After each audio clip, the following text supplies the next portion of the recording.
He didn't knock. He just walked into her kitchen, set a folded letter on the table in front of her father, and smiled the kind of smile that meant the decision had already been made without her.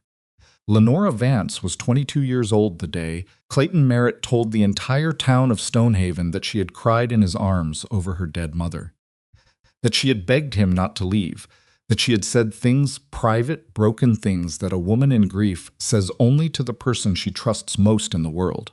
He said it laughing. She never forgot the sound of it.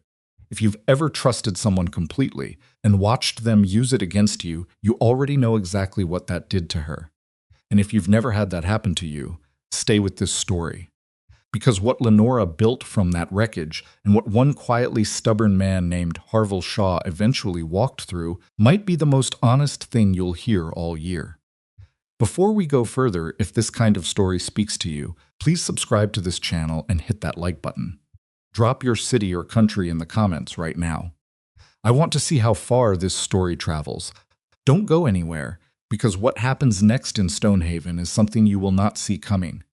The morning Harvell Shaw rode through the iron gate of Ironwood Ranch, Lenora Vance was already in the middle of a fight she was winning. 3 ranch hands were arguing beside a collapsed section of fence along the east pasture, 2 of them blaming each other, 1 of them blaming the wood. The cattle had already drifted 20 yards closer to the open field than they should have been, and the temperature was dropping in that particular way it does in Stonehaven in late October, where the cold doesn't announce itself. It just quietly surrounds you until you realize you've been standing in it too long. Lenora stood in the middle of those 3 men and she didn't raise her voice. She never raised her voice anymore. She'd learned years ago that a woman who yells gets called hysterical. A woman who speaks low and steady and doesn't flinch gets listened to. Eventually, "Dalton," she said, looking at the largest of the 3 men. "You've been staring at that post for 11 minutes. Staring doesn't fix it. The wood's rotted through, Miss Vance. Can't set a new post in frozen ground without the right. There's a spare post mallet in the second shed. Iron tip. You've walked past it every morning for 3 weeks." She turned to the second man. "Greer, stop holding the wire like it's going to bite you and get it tote before we lose another animal to the Henderson field." Then the third. "Ruiz, go." None of them moved immediately. They never did the first time.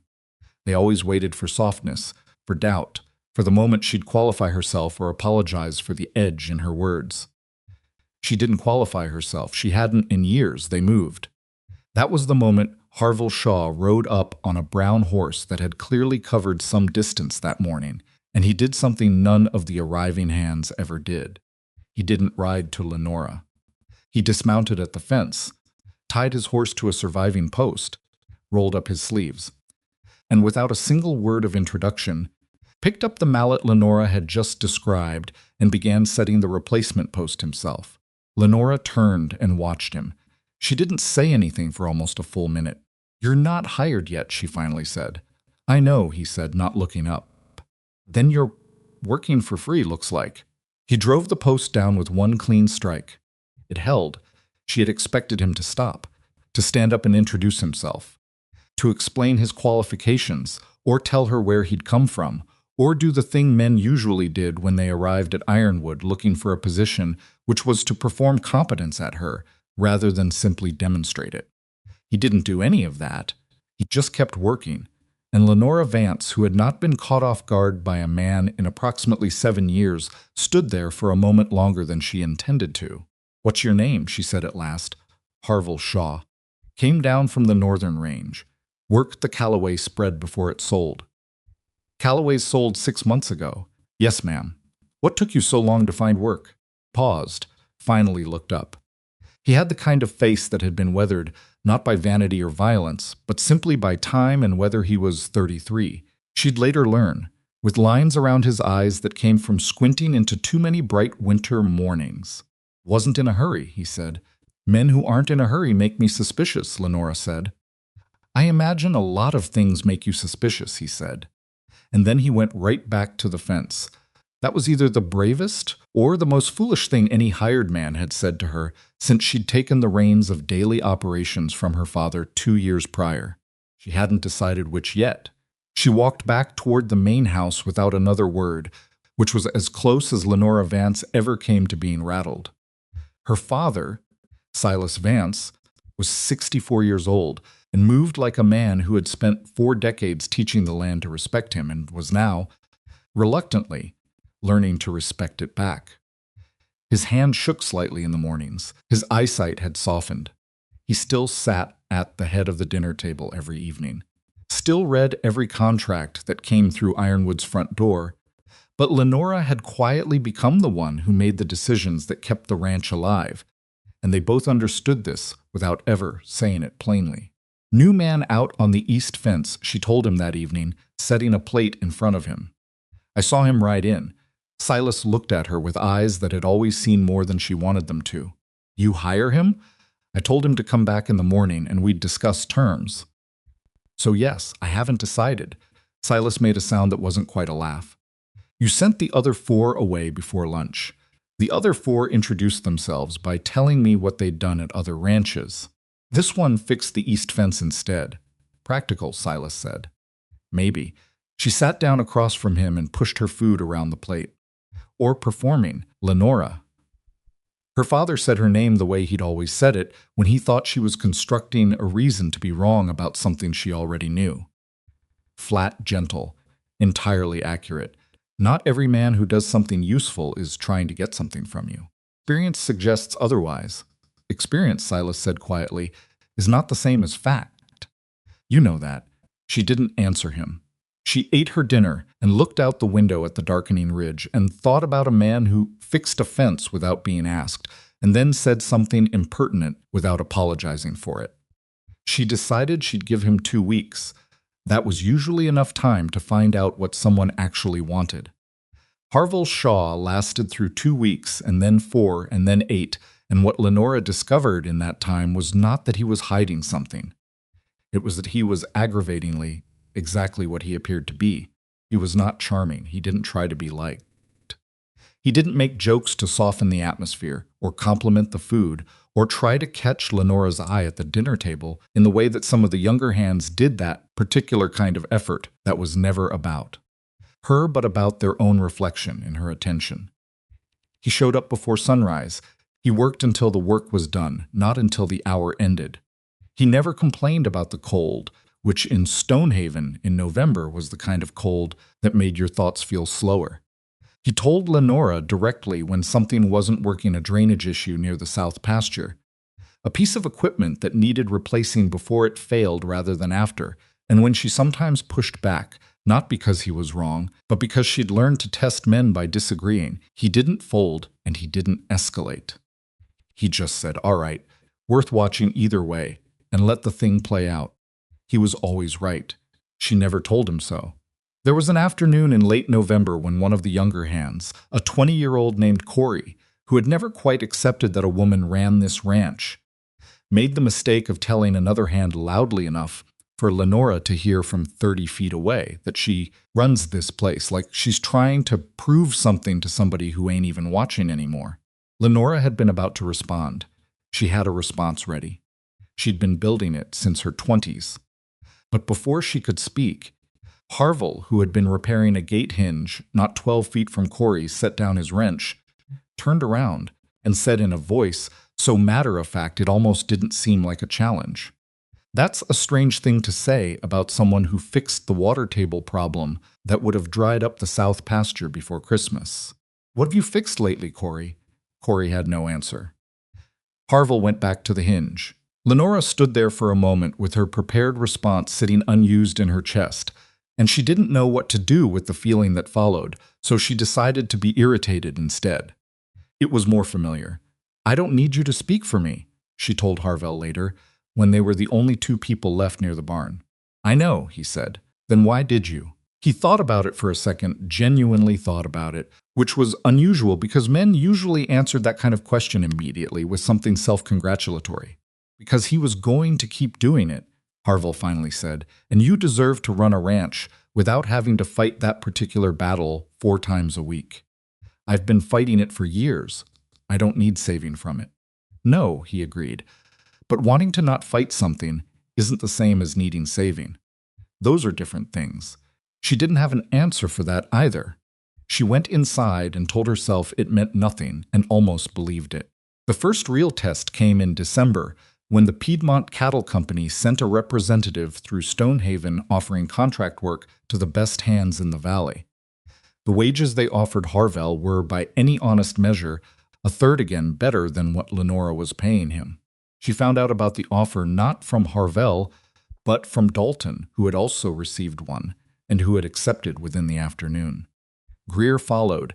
2 other men she'd counted on for spring were gone by the end of the week. Stonehaven noticed. It always did.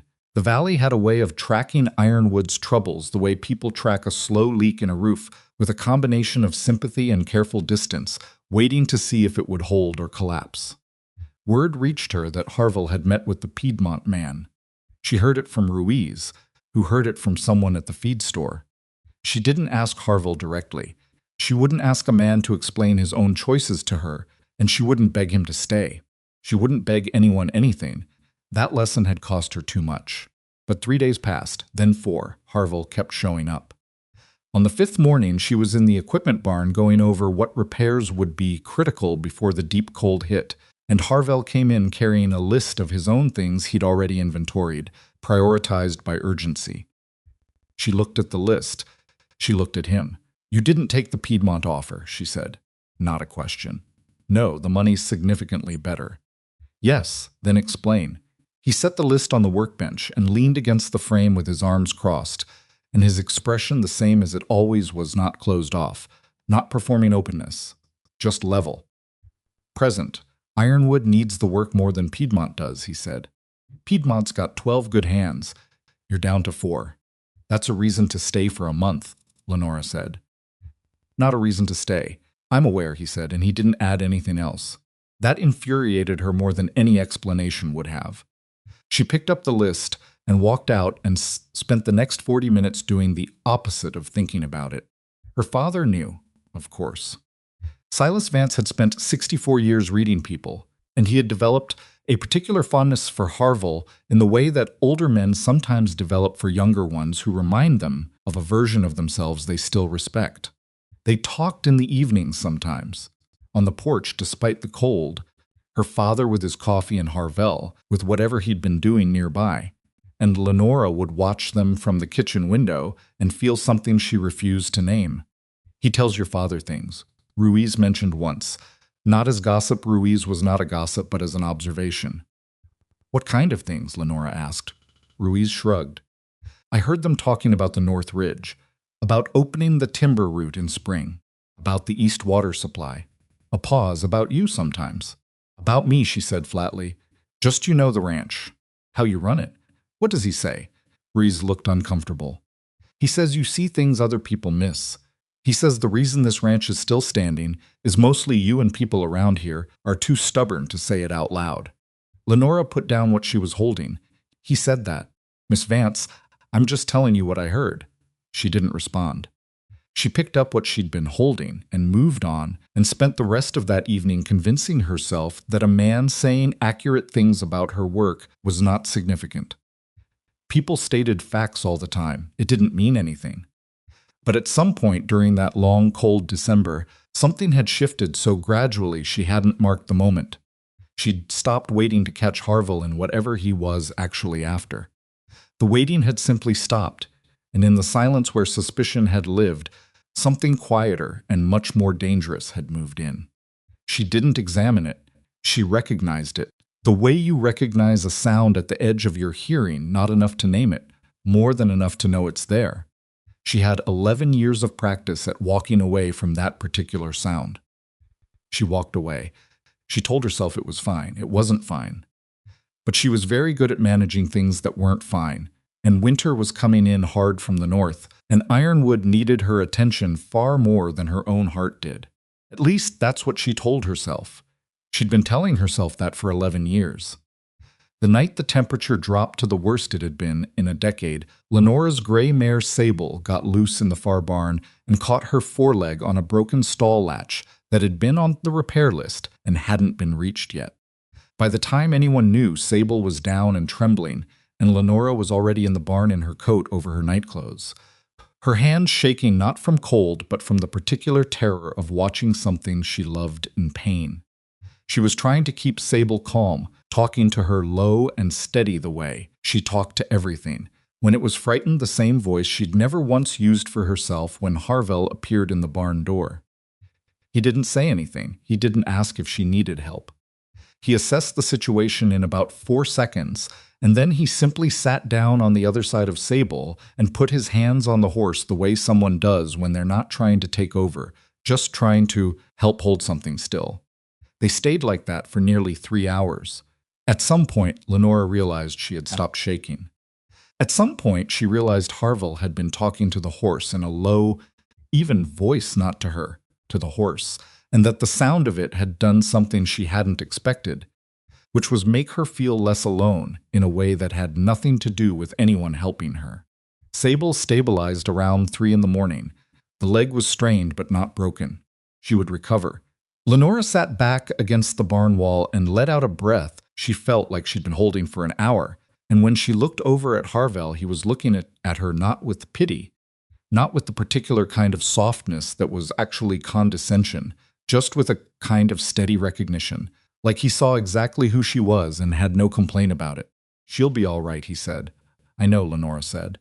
Her voice was rougher than she intended. Neither of them moved for a moment. "You didn't have to stay," she said at last. "I know that, too," he said. And because Lenora Vance had spent 11 years knowing precisely when to end a conversation before it became something she couldn't manage, she stood up and brushed hay from her coat and walked back to the house without another word. She lay awake until light came over the ridge. She did not let herself think about why. The morning after Sable's injury, Lenora came out to the barn before sunrise and found Harvell already there. He wasn't checking on the horse well, he was, but he'd already done that. He was fixing the broken stall latch, the one that had been on the repair list for 6 weeks. He had the old hardware off and the new fitting half-mounted, working by lantern light, and he didn't look up when she came in. She stood in the doorway for a moment. "I was going to get to that," she said. "I know, this week." "Sure." He tightened the fitting and tested it twice. It held clean.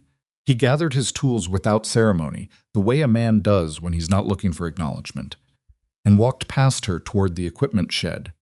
Lenora watched him go and felt something that was almost gratitude, and then felt the familiar reflex that followed gratitude like a shadow, which was the urge to find something wrong with it. She checked on Sable instead. The mare's leg was warm but not swollen. She'd bear weight by afternoon. Lenora ran her hand down the animal's neck and tried to remember the last time she'd slept more than 5 hours, and couldn't. That was December. By January, the cold had settled into Stonehaven the way it sometimes did, not dramatically, not with storms, but with a quiet, persistent weight that made everything harder without making anything obviously worse. The kind of cold that didn't break things, it just wore them down. The feed situation was the first real sign of how difficult the winter would become. Ironwood had ordered its hay supply from the Garrett farm the way it had for 9 consecutive years. The Garretts were reliable in the way that families who'd been farming the same land for 3 generations tended to be, not because of any particular virtue, but because reliability was simply what they knew.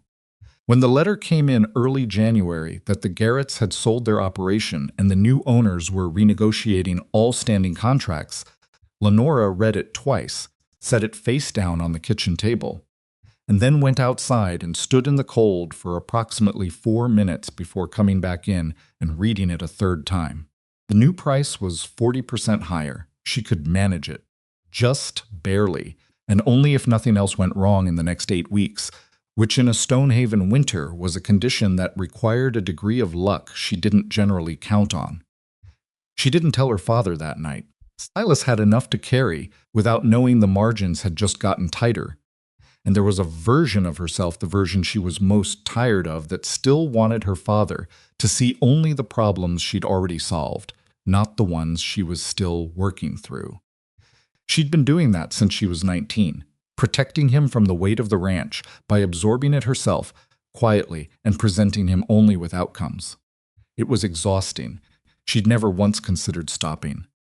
Harvell found out about the Garrett situation the same way he found out about most things at Ironwood, not because Lenora told him, but because he paid attention to the things that mattered and asked direct questions when something didn't add up. The feed order's running 3 weeks behind schedule, he said, appearing beside her at the south pasture gate one morning while she was doing a head count. Garrett's usually early. Contract changed hands, she said without looking up from her tally. New price.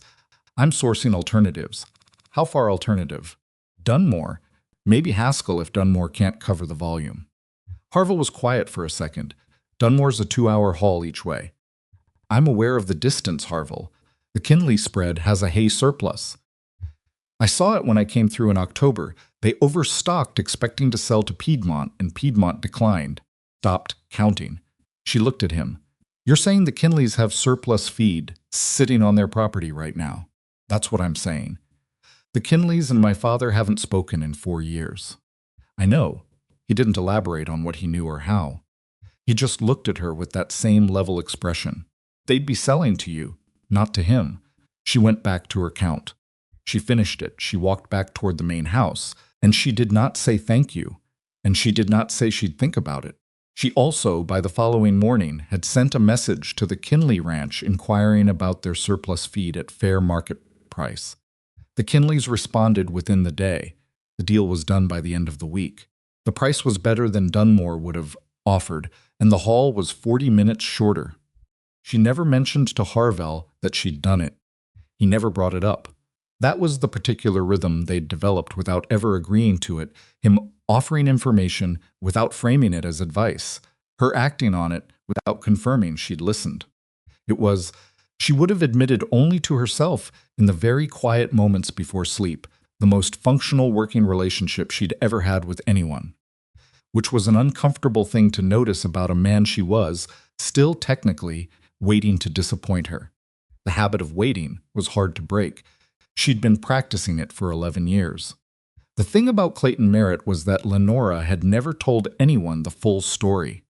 People in Stonehaven knew the outline that she'd been young, and there'd been a man and something had happened, but the Valley's version of it was blurred by time and retelling into something smaller than the truth.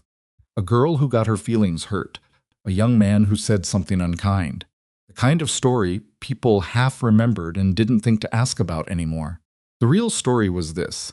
Lenora was 22. Her mother had died 14 months before, and the grief of it was still raw in the way that grief sometimes stays raw when you've been too busy and too needed to properly fall apart. She had 2 younger cousins staying at Ironwood that summer. Her father was struggling with a land dispute, and she was, without anyone having formally decided it, already running the ranch's daily operations because Silas's hands had started shaking and he hadn't told her why yet. Clayton Merritt was 28. He was from a ranching family 2 valleys over. Well-liked, educated. The kind of man that mothers in Stonehaven mentioned casually at dinners in a tone that was carefully designed to sound like they weren't suggesting anything.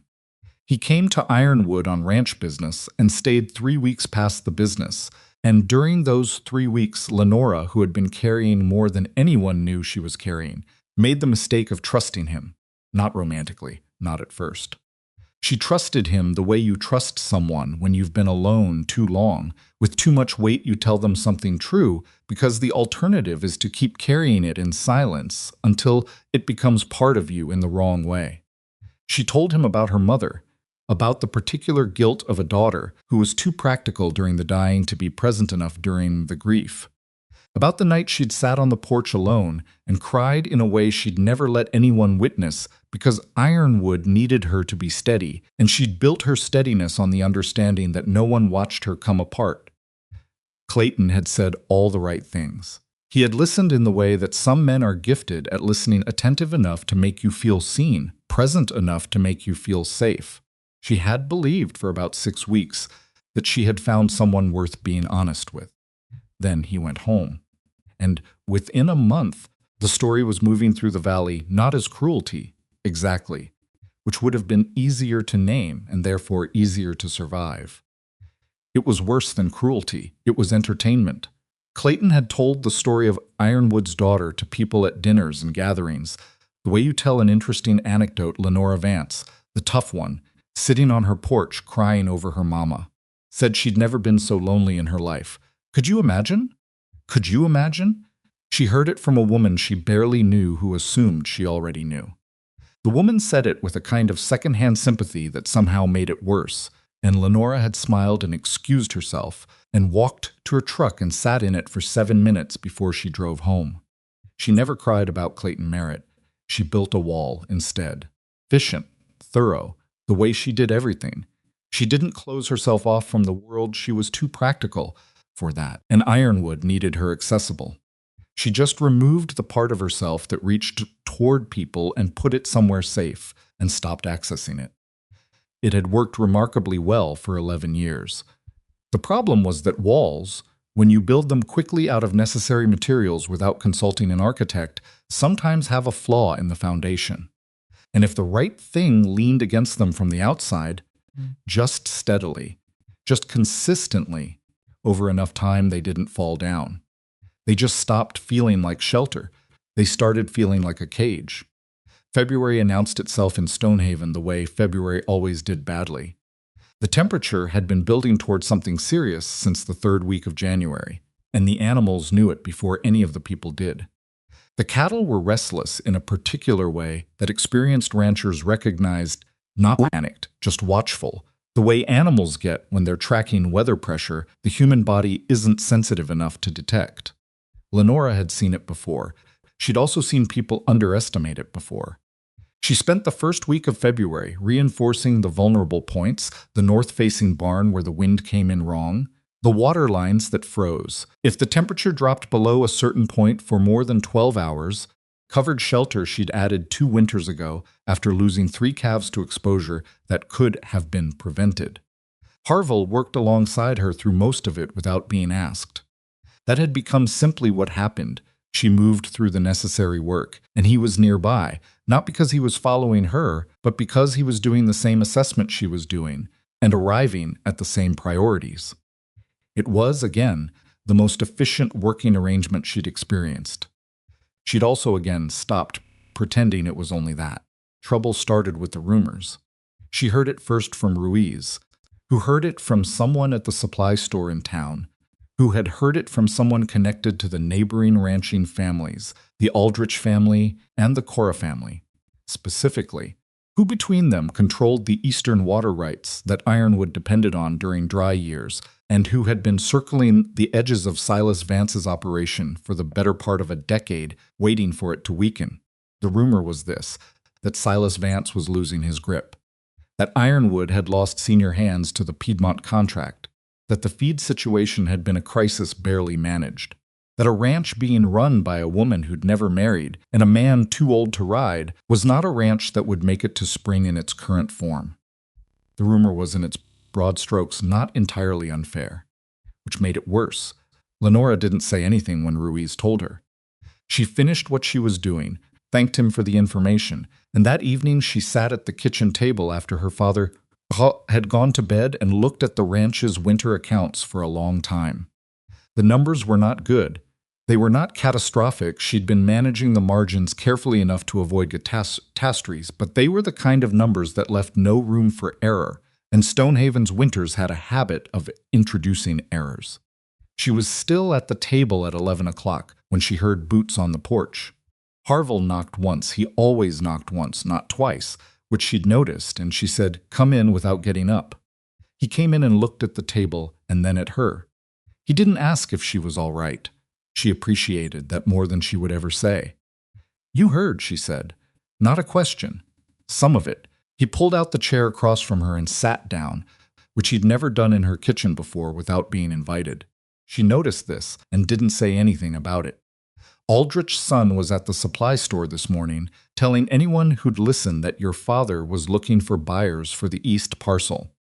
My father is not looking for buyers for anything. I know that. He folded his hands on the table. His hands were the kind that looked like they'd been used honestly for a long time, scarred in the small ways, calloused at the right points. Does your father know they're saying it? Not yet. He needs to. I know he needs to, Lenora said, and there was more edge in her voice than she'd intended, which meant she was more worried than she'd let herself show until now. She set the pencil down. I'm trying to decide how to tell him in a way that doesn't make him feel like the ranch is slipping away from him. He's already. She stopped. He's already watching himself slow down, Harvell said quietly. And he knows it, and it's the thing that costs him the most sleep. She looked at him. He told you that? Not in those words. Men his age don't usually say it in those words. He looked at the accounts spread on the table without appearing to read them. He talks about the ridge pasture a lot, about how he used to ride that line every morning. Can't anymore. His knee. I know, that's the point. Harvell looked at her. Telling him about the Aldrich rumors isn't going to break him, Lenora. He's run this ranch through harder winters than this. He just needs to know you're not carrying it alone. She went still. He'd used her first name. He'd been careful about that, always Miss Vance in front of the other hands, and in private they'd settled into a kind of careful formality that didn't have a name but that both of them had observed without discussing. This was the first time he'd dropped it completely, in her kitchen, at 11 o'clock with her father asleep and the account books open between them. I've been carrying things alone since I was 22, she said. The words came out quieter than she meant them to, more honest than she'd planned. Harvell didn't respond immediately. He sat with that for a moment the way he sat with most things, not rushing to fill the space, not performing patience, just actually being still. I know, he said at last. I'm not saying you can't. I'm saying you don't have to. The silence that followed was the kind she hadn't experienced in a very long time. Not uncomfortable, not the silence of two people who have nothing to say. The silence of two people who have more to say than the moment can hold, and who both know it. She picked up her pencil. The east parcel is not for sale, she said. And my father will know about the Aldrich situation by morning. Harvell nodded. He pushed back his chair.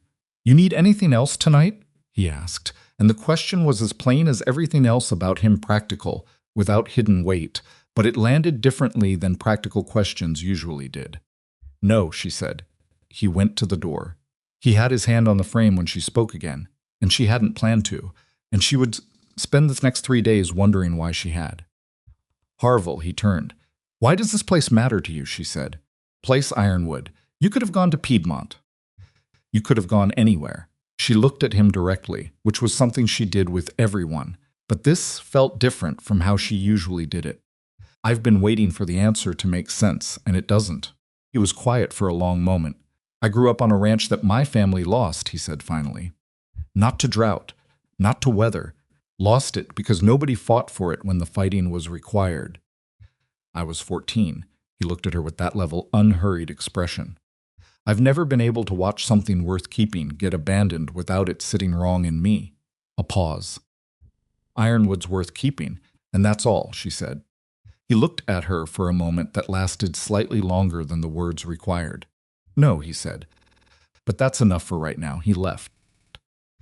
The door closed quiet behind him. Lenora sat at the kitchen table with the account books in front of her and looked at the numbers she'd been looking at for 2 hours and understood none of them for approximately 5 minutes. Then she closed the books, went to bed, lay awake. She was good at this part, the lying awake, refusing to examine what the lying awake meant. She closed her eyes and thought about Ironwood instead. About the east parcel and the Aldrich family and the feed margins and the spring that was still 8 weeks away. She did not think about the way he'd said her name. Mostly she did not. She told her father about the Aldrich rumors over breakfast. Silas listened without interrupting, which was how he listened to things that genuinely concerned him. The ones he dismissed, he interrupted. He drank his coffee and looked out the window at the south pasture, where a thin line of frost still held in the shadowed strip along the fence line, and when she finished talking, he was quiet for a moment. Marcus Aldrich's been waiting 12 years for this ranch to stumble, he said. I know, his father was the same way. He set his mug down. You know what stopped them the last time? Your grandfather didn't flinch, didn't sell, didn't negotiate from a position of looking worried. He looked at her with eyes that had gone softer in the corners than they used to be, but were still underneath the same eyes that had run Ironwood for 40 years.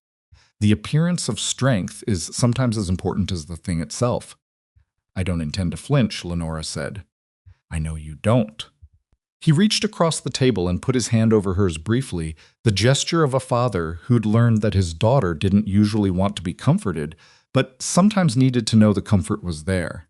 You're not doing this alone, Lenora. She thought of Harvell saying the same thing 12 hours earlier. She thought about how both of them were right and how that was a harder thing to accept than it should have been. I know, she said. She meant it a little more than she had when she'd said it before. The cold got worse in the second week of February before it got better. The cattle losses were not severe. 2 calves that had been marginal from birth, 1 older cow that had been declining for 2 months. Bad, but not the kind of bad that broke operations. The kind of bad that was simply the cost of winter on a frontier ranch, absorbed and managed and not spoken about at length because speaking about it too much didn't change the numbers. What changed the mood at Ironwood was something subtler. Ruiz came back from town on a Thursday with a look on his face that Lenora recognized he was a man who gave bad news carefully, always, because he'd worked enough places where the bearer of bad news suffered for it. She waited. Aldrich's boy was at the feed store again, he said. He's been telling people that you've got hands looking for other work. We have 4 hands, Lenora said. We've had 4 hands since December. He's saying it like it means something more than that, trying to make the number sound worse than it is. Yes, ma'am. Ruiz paused. He's also saying that the new man Harvell, he's saying Harvell's only here until spring. That everyone knows it. The cold Lenora felt then had nothing to do with the temperature. Everyone knows it, she repeated very evenly. That's what he's saying. She thanked Ruiz and went inside and stood in the hallway for a moment with her coat still on. The thing was she had no evidence it was wrong. Harvell had said he was staying. He'd turned down Piedmont. He'd shown up every morning and done the work and said things in her kitchen at 11 o'clock that she was still, 2 weeks later, turning over in her mind. But she had no agreement with him beyond the monthly wage. No commitment, no conversation that had ever used the word permanent in any form. She had a man who showed up, and she had 11 years of knowing that a man who showed up was not the same thing as a man who stayed. She went and found him at the north fence, which was where he was most afternoons when the work didn't have a specific location. He was mending a wire section that the cold had stressed, and he looked up when she came close. There's a rumor in town, she said, that you're leaving in spring. He looked at her steadily. Where'd you hear that? Aldrich's son. Something moved through his expression, not anger. Exactly. Closer to a dry recognition. And you came to ask me if it's true. I came to tell you what's being said. What you do with that is your business. He set down what he was holding. He turned to face her properly, both hands loose at his sides, in the particular way he had of giving conversations his full weight without making it feel like a confrontation. I'm not leaving in spring, he said. That's a simple statement. It's a simple truth. Simple truths are easy to say. Lenora said, and she kept her voice flat and professional because the alternative was showing him that the rumor had gotten to somewhere it shouldn't have reached. And she wasn't prepared to do that in a field in February with the wind coming off the ridge. People say them all the time. He looked at her for a moment, and she could see him choosing how to respond, not calculating, just deliberate. He was always deliberate. Lenora, he said, and again the name landed differently than it should have. I know what I said to you when I turned down Piedmont wasn't enough of an answer. You let it go because you weren't ready to push on it. He held her gaze. I'm not going anywhere, not in spring, not after spring. And when you're ready to believe that, I'll still be here to prove it. The wind moved between them. She looked at him for a moment too long, and then she looked past him at the fence. The wire on the south section is worse than that one, she said. Start there tomorrow. All right, he said. She walked back toward the house. Her hands were not shaking. She made sure of that. But somewhere behind her sternum, something had shifted a quarter turn in a direction she hadn't given it permission to go. And she was aware of it the way you're aware of a change in barometric pressure, not through any single sense, but through your whole body, warning you that something is building. She ignored it. She was very good at ignoring things that were building. She'd been doing it for 11 years, and it had worked out fine. Mostly it had worked out fine. She went inside. She checked on her father. She looked at the feed numbers. She made a list of what needed to happen in the next 2 weeks to get Ironwood through the last hard stretch of winter. The list was long and specific, and it required her full attention. She gave it her full attention. She was still thinking about the conversation at the north fence when she finally slept, long after midnight, with the wind coming down off the ridge and pressing against the walls of the house her grandfather had built. It was, she admitted to herself in the thin space between waking and sleep, the first time in 11 years that she'd let someone's words follow her all the way to the edge of unconsciousness. She didn't know whether to be grateful for it or terrified. She realized as sleep finally took her both. She woke the next morning before the alarm, which was not unusual, and lay in the dark for approximately 30 seconds before getting up, which was also not unusual. What was unusual was that she didn't immediately start composing the day's list in her head the way she always did the mental inventory of what needed doing, in what order, with what resources. Instead, she just lay there in the dark for those 30 seconds, thinking about nothing specific, which for Lenora Vance was the closest thing to rest she allowed herself. Then she got up, put on her boots, made coffee, went to work. The morning was clear and brutally cold, the kind of cold that had a sound to it, a particular stillness that wasn't peaceful but taut, like something held under pressure. The ridge was white all the way down to the tree line, and the sky above it was the flat gray of old tin. Lenora did her morning rounds the same way she always did, checking the water lines first, then the cattle, then the feed situation, moving through each task with the efficiency of someone who had done the same sequence so many times it had become involuntary. Harvell was at the south fence when she came around to that side. He'd started there the way she'd told him to. The wire he was working on was worse than the north section she'd been right about. That, and he had it laid out on the ground beside him, methodically measuring where the stress fractures were before repairing anything. That was something she'd noticed early on. He didn't fix the obvious part and call it done. He looked at the whole thing first. She didn't stop. She noted where he was and kept moving. He didn't look up, and she didn't expect him to. That was the rhythm. What she hadn't expected was Ruiz waiting for her at the barn door with his hat in his hands. Ruiz only held his hat when the news was genuinely bad. "One of the Aldrich hands came by this morning," he said. "Early, while you were doing rounds." And he left a letter. Ruiz produced it. A sealed envelope with the Aldrich name on the back flap. The kind of envelope that was meant to communicate a certain kind of formality, the kind that preceded an offer or a legal position, or both. Said, "Marcus Aldrich wants to meet with your father. This week." Lenora took the letter. She didn't open it yet. Did he say what about? He said it concerned the Eastern water rights. Ruiz put his hat back on. He was smiling when he said it. She turned the envelope over once in her hands. The Aldrich family and the Eastern water rights had a history that predated her birth, a boundary dispute, that her grandfather had settled on terms that favored Ironwood, terms that the Aldrich family had never fully accepted and never stopped looking for ways to revisit. During wet years, the water rights were almost theoretical. During dry springs following hard winters, they became very real. She went inside. She opened the letter at the kitchen table. Marcus Aldrich had written it himself, which meant he wanted her father to read the handwriting and remember that this was personal as much as it was business. The language was formal, but the intent was transparent. He wanted to renegotiate the Eastern Water Access Agreement in light of what he called the changed operational circumstances at Ironwood Ranch. He suggested a meeting at neutral ground in town. He suggested Friday. Changed operational circumstances. She set the letter down and looked at it for a moment. He was moving now, not later. He'd been waiting for exactly this kind of winter, the kind that tightened margins and reduced headcount, and gave him something to point at when he said the word changed. He was not wrong that the circumstances had changed. He was betting that changed meant weakened, and that weakened meant negotiable. She read the letter one more time. Then she folded it, put it back in the envelope, and placed it in the drawer where she kept the ranch's legal documents. She would tell her father. She would do it honestly and completely, the way she'd committed to after the last conversation about carrying things alone. But she needed an hour first to think about what Ironwood's position actually was before she walked into her father's room and handed him a problem she didn't yet have a shape for.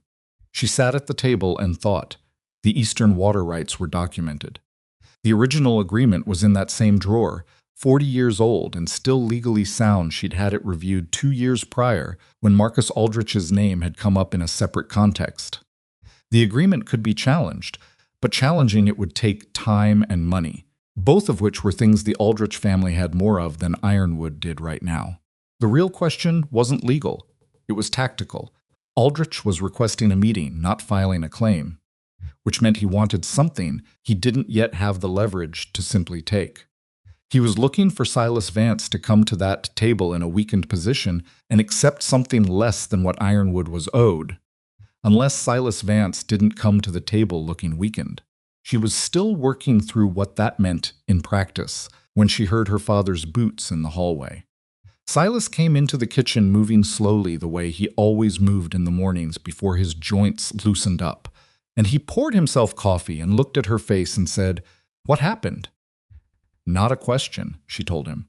She gave him the whole thing, the letter, the language, the timing, the history she already knew he knew better than she did. He listened the same way he'd listened when she told him about the Aldrich rumors 2 weeks ago without interrupting, without his expression shifting dramatically, just absorbing it with the steadiness of a man who had been receiving bad news for 6 decades and had learned to hold it without letting it knock him sideways. When she finished, he stood at the kitchen window with his coffee and looked at the ridge. "Picked February," Silas said, more to himself than to her. "Worst month for our numbers. And he wants to meet Friday." 4 days, he turned from the window. "He wants me rattled before I sit across from him." Yes, he's not going to get that. He looked at her with those eyes that had gotten quieter over the years, but not softer in any way that mattered. Call his man back, accept the meeting for Friday. "I'll be there. I'll be there too," Lenora said. Something shifted in her father's expression, not surprise. Exactly, but a kind of recognition. He nodded once. "Yes," he said, "you will." She found Harvell at the equipment shed after lunch and told him about the Aldrich letter, without framing it as asking for anything. He listened the way he always listened, with his full attention and without interrupting. When she finished, he said, "What's the water access actually worth to them if they renegotiate? In a dry spring after a winter like this one? Significant. The eastern feed would be limited without reliable access to that creek line. And to Ironwood, if you lose it, worse. We've built the east pasture rotation around that water access for 30 years. He thought about that for a moment. Has Aldrich ever actually used the legal mechanism, or does he just threaten it? It was a sharp question. She'd been thinking it herself, but hadn't framed it that cleanly. Threatened, she said. Never filed. Then he doesn't want to go to court. He wants you to settle short of it. Harvell looked at the wall of tools behind him, and then back at her. What does Ironwood have that he wants more than he's going to say at the meeting? He wants the east parcel, has for years, but he's not asking for that. Not yet. Then he's softening you up for the ask that comes after. He said it plainly, without drama. The water rights meeting is the first move. If it works, the parcel conversation happens in the spring. She'd reached the same conclusion herself. Hearing it from someone else made it more solid, not more frightening, just more real. More workable, because a thing you'd named was easier to plan against than a thing you were still trying to see clearly. "I know," she said. "What does your father want to do?" "He wants to go to the meeting and not look worried." Harvell nodded slowly. "That's not enough. Not going on appearances alone." He looked at her directly. "You need something to put on the table that changes what Aldrich thinks Ironwood's position is. Not a bluff, an actual change." "I know that too," she said. "The spring pasture on the North Ridge," he said. "The one past the timber route. I've been thinking about it since December." She looked at him. "That pasture hasn't been worked in 6 years. The access route is rough." "It's rough. It's not impossible. And if you could demonstrate you're actively developing it, grazing rotation, water source, the works, you're not a ranch that's contracting. You're a ranch that's expanding." He let that sit for a moment. Aldrich walks into that meeting expecting to find someone desperate. You walk in having just announced a new operational development, and suddenly the math is different. Lenora was quiet. The North Ridge pasture was something she'd looked at twice and set aside both times because the timing had never aligned with the resources available. It was real land with real potential. Harvell had mentioned it back in the fall when she'd half listened, but developing it would require work and money and personnel she didn't have in excess. "We don't have the hands for a full development right now," she said. "Not a full development, just enough to establish that it's in active use. Mark the boundaries, clear the access path, move a rotation of cattle up there for 2 weeks. Document it." He wasn't pushing, he was laying out options. The way he did. Without pressure, just information. "It's not deceptive. The land is yours. The work is real. You're just doing it now instead of in April." She turned it over for a long moment. "If it fails, if the land doesn't hold a rotation, if the access route is worse than we think, we'll have spent resources we don't have on a gamble that didn't work, right before a meeting that already puts us at a disadvantage." "Yes," he said, "that's the risk." She appreciated that he didn't minimize it. She'd been talked into things before by men who minimized risks, and she'd learned to trust the ones who named them instead. "Let me look at the access route myself," she said. "Before I decide anything, I'll go with you. I didn't ask you to come." "No," he said. "But you should have someone who knows the route. I wrote it in December." She considered this for approximately 4 seconds and then nodded once. "Tomorrow morning. Early, I'll be ready," he said. They rode out the next morning before full light, which was Lenora's preference, and Harvell's apparent preference as well, which she'd noticed without commenting on.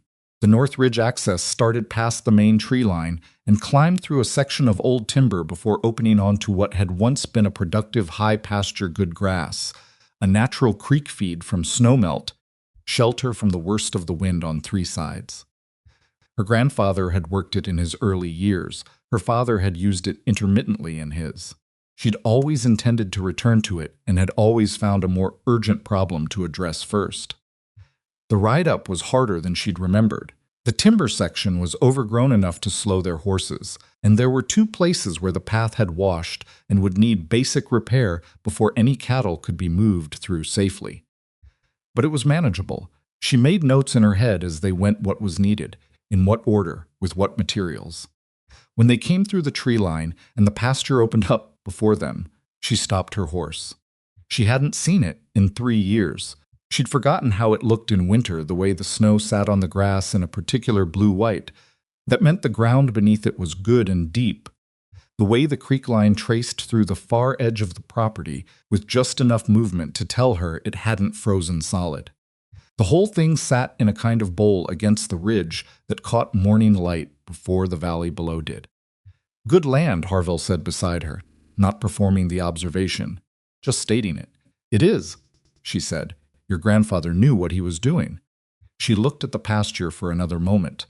The creek's still moving. "Ran all through December.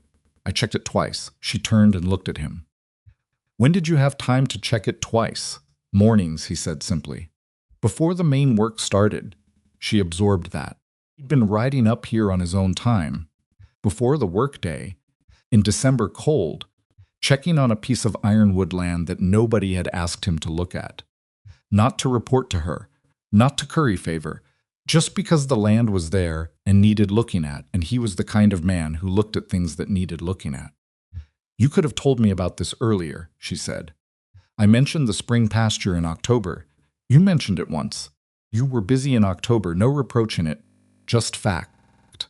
She looked back at the pasture, did her mental calculations. 3 people, 5 days of work to make the access path usable. Move 20 head up for 2 weeks. Document the rotation. Have something real to show for it before Friday. It was possible. Would be tight, and it would require everyone she had to work without complaint, but it was possible. "We'll need to pull Ruiz and the others off the main rotation for the access work," she said, thinking out loud now, rather than speaking to him. "The main rotation can hold 4 days without issue. The south fence is finished, the north is done. What about the water lines on the eastern side? Those need attention by Wednesday at the latest. I can do those Tuesday night. She turned and looked at him again. That's not a reasonable ask. I wasn't asked, he said. I'm offering the difference again. He was always drawing that line quietly between what was being demanded of him and what he was choosing. She'd started to hear it more clearly than she had in November, when she'd been too busy cataloging his potential motives to listen to his actual words. Let's go back down, she said. I want to start the access work by noon. Then we should move, he said, and turned his horse back toward the timber path, followed him, and spent part of the descent watching how he navigated the overgrown section's patient, not forcing the horse, reading the terrain a few steps ahead and adjusting without drama. He rode the way he did everything else, without noise, without waste. She admitted to herself, somewhere in the middle of that cold timber passage, in a considerable amount of trouble. Not the Aldrich kind of trouble, the other kind. The kind she'd been avoiding for 11 years with a thoroughness that had served her extremely well right up until approximately October of this year, when a man had fixed a fence without being asked and said something impertinent without apologizing for it, and then simply refused to be what she was waiting for him to be. She came out of the timber into the main valley, and the cold hit her face, and she straightened her back and focused on the list in her head.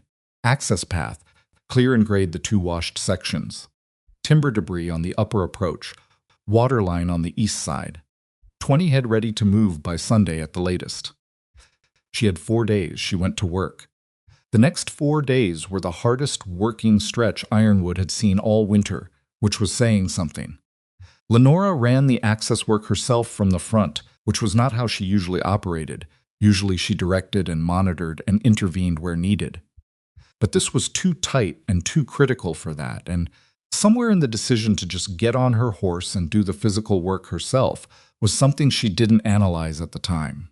She had a crowbar in her hands for the better part of 2 days clearing the upper approach. Her shoulders ached by Wednesday evening in a way that made her glad she hadn't been too proud to use them. Ruiz worked without a single complaint, which was characteristic of Ruiz. The two other hands she had a young man named Wills who'd arrived in January as part of Ironwood's winter Saskatoon crew, and an older hand named Pepper who'd been at the ranch 7 years and had an economy of effort she'd always admired worked the same way. Not inspired, exactly. Just solid. People who understood what was being asked and why. Harvell, true to what he'd said, handled the Easter water lines on Tuesday evening after the day's work was done.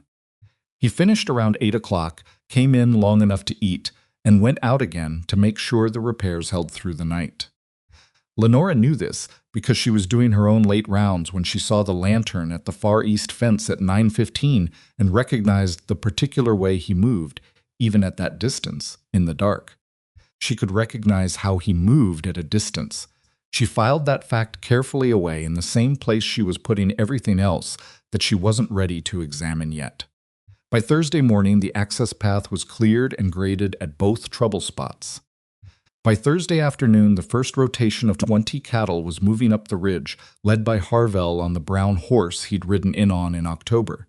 Lenora rode alongside from below, keeping the movement clean, watching the animals take the new path without significant complaint. Cattle were predictable in their resistance to change. These ones, after a winter in the same pastures, seemed almost curious about the new direction. They reached the North Ridge pasture by mid-afternoon. The cattle moved into the grass with the particular ease of animals that recognized good feed, and Lenora sat on her horse at the pasture edge and watched them spread out and felt something she hadn't expected to feel in the middle of a tactical maneuver. Pride. Plain and quiet and a little bit painful. The way pride sometimes is when you've been afraid of losing something long enough that having it feel solid is almost too much. They like it, Harvell said beside her. Good grass, she said. My grandfather picked good land. You held on to it. She looked at him briefly. Barely counts, he said. She looked back at the cattle. We need documentation. Photographs if we can manage. A written record of the date, the head count, the condition of the access route. Ruiz has a camera. I'll ask him. Ask him tonight. I want everything documented before we leave this ridge. They stayed up there for another 2 hours. Long enough for Ruiz to photograph the herd, the pasture, the creek, and the access path. Lenora wrote a handwritten record of the date and operation that she'd sign and have witnessed before Friday morning. It wasn't a legal document, but it was a factual one, and facts had a particular weight in a meeting room when the other party was trading in impressions. By the time they came back down the ridge in the early dark, the temperature had dropped 6 degrees from the morning's reading. Lenora noticed this and filed it in the same part of her mind where she tracked the weather, neutral, practical, just information. But when she came in from the cold and stood in the kitchen and realized how tired she actually was, the bone-deep tiredness of 4 days of physical work on top of months of sustained tension, she let herself stand still for a moment with her.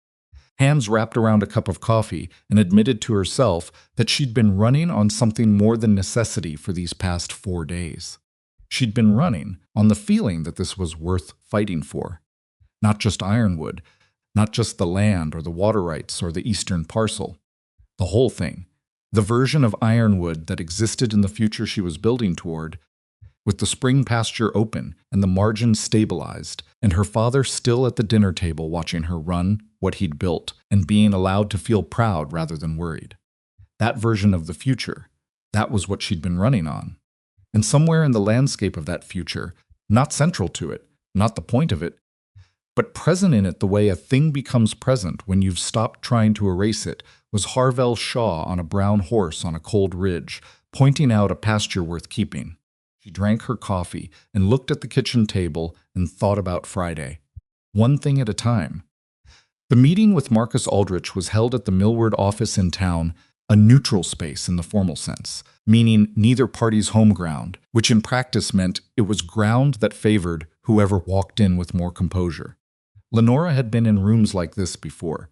She knew how they worked. She and her father arrived 8 minutes early. Silas wore the good jacket he reserved, for occasions he considered worthy of the effort, and his hands were steady not always. But that morning they were. And she noticed it and didn't say anything about it, because saying something would have made it into a bigger thing than it needed to be. Marcus Aldrich arrived 5 minutes late, which was either calculated or careless. He was 51, broad in the jaw, the kind of man who had always had enough to feel entitled to a little more. His lawyer arrived with him, which Lenora had expected. She had not brought a lawyer, which was also a calculation, showing up with counsel's signaled defensive posture. Showing up with just her father and herself signaled something else entirely. Aldrich's expression when he registered that there was no Ironwood counsel at the table was brief and quickly covered. She saw it anyway. They sat. Pleasantries were exchanged with the efficiency of people who had no interest in them. Aldrich's lawyer opened a folder. The position Aldrich presented was this. Ironwood's reduced operational capacity over the winter, he used that language. Reduced operational capacity. Clinical and Careful had created a situation where the burden of maintaining water access infrastructure along the Eastern Creek line had fallen disproportionately on the Aldrich property.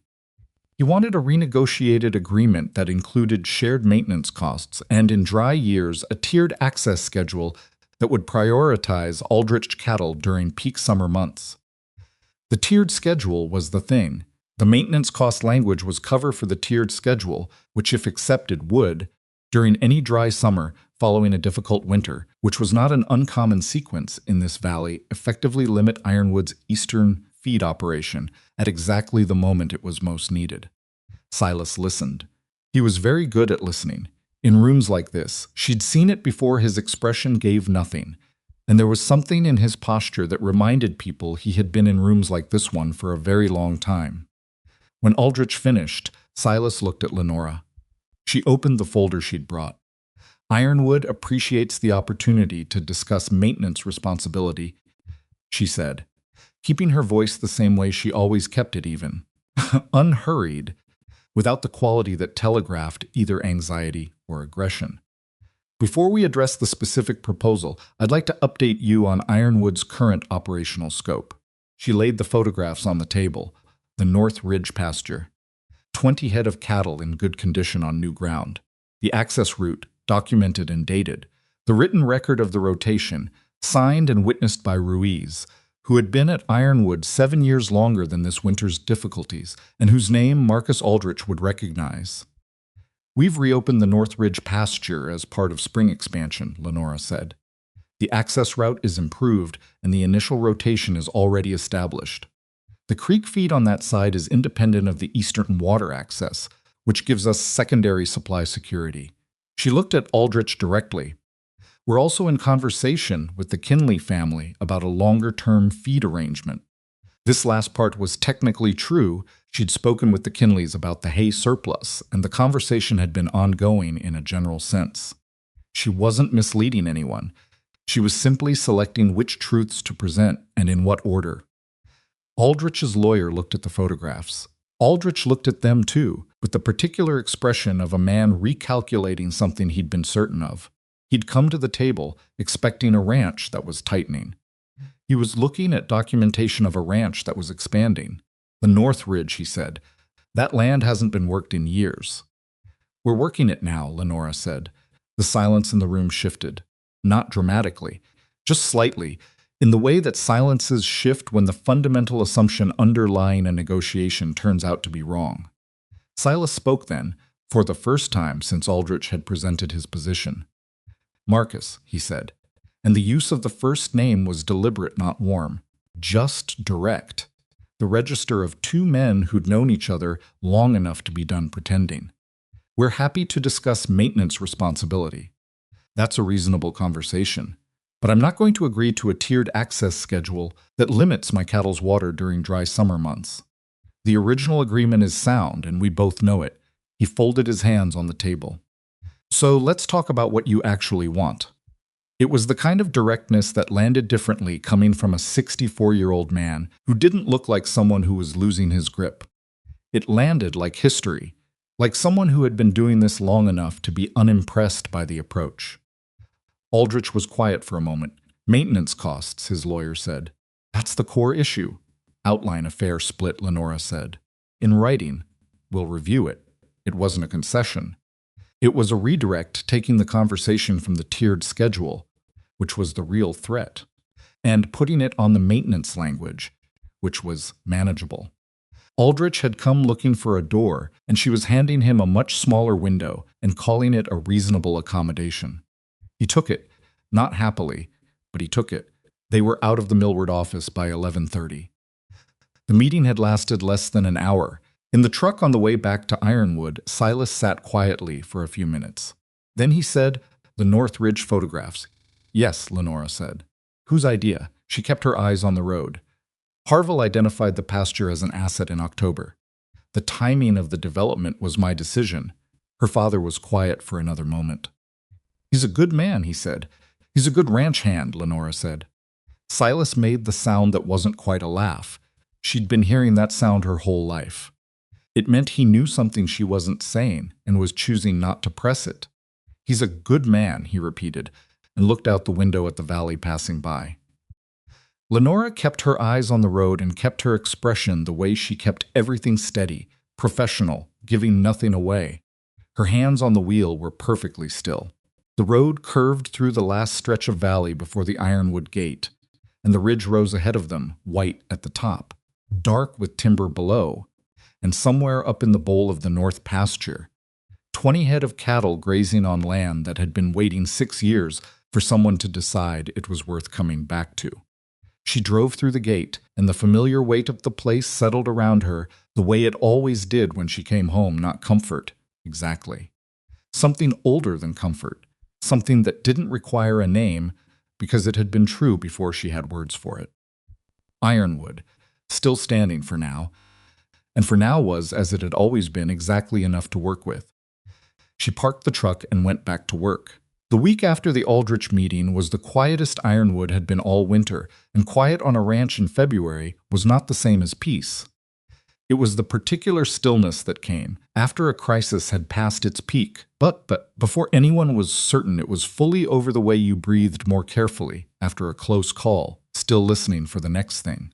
Lenora worked through it the same way she worked through everything. She kept moving. The maintenance agreement from Aldrich's lawyer arrived by post on Monday, a single page, specific and fair, which told her that Marcus Aldrich had reconsidered his position more thoroughly than she'd expected.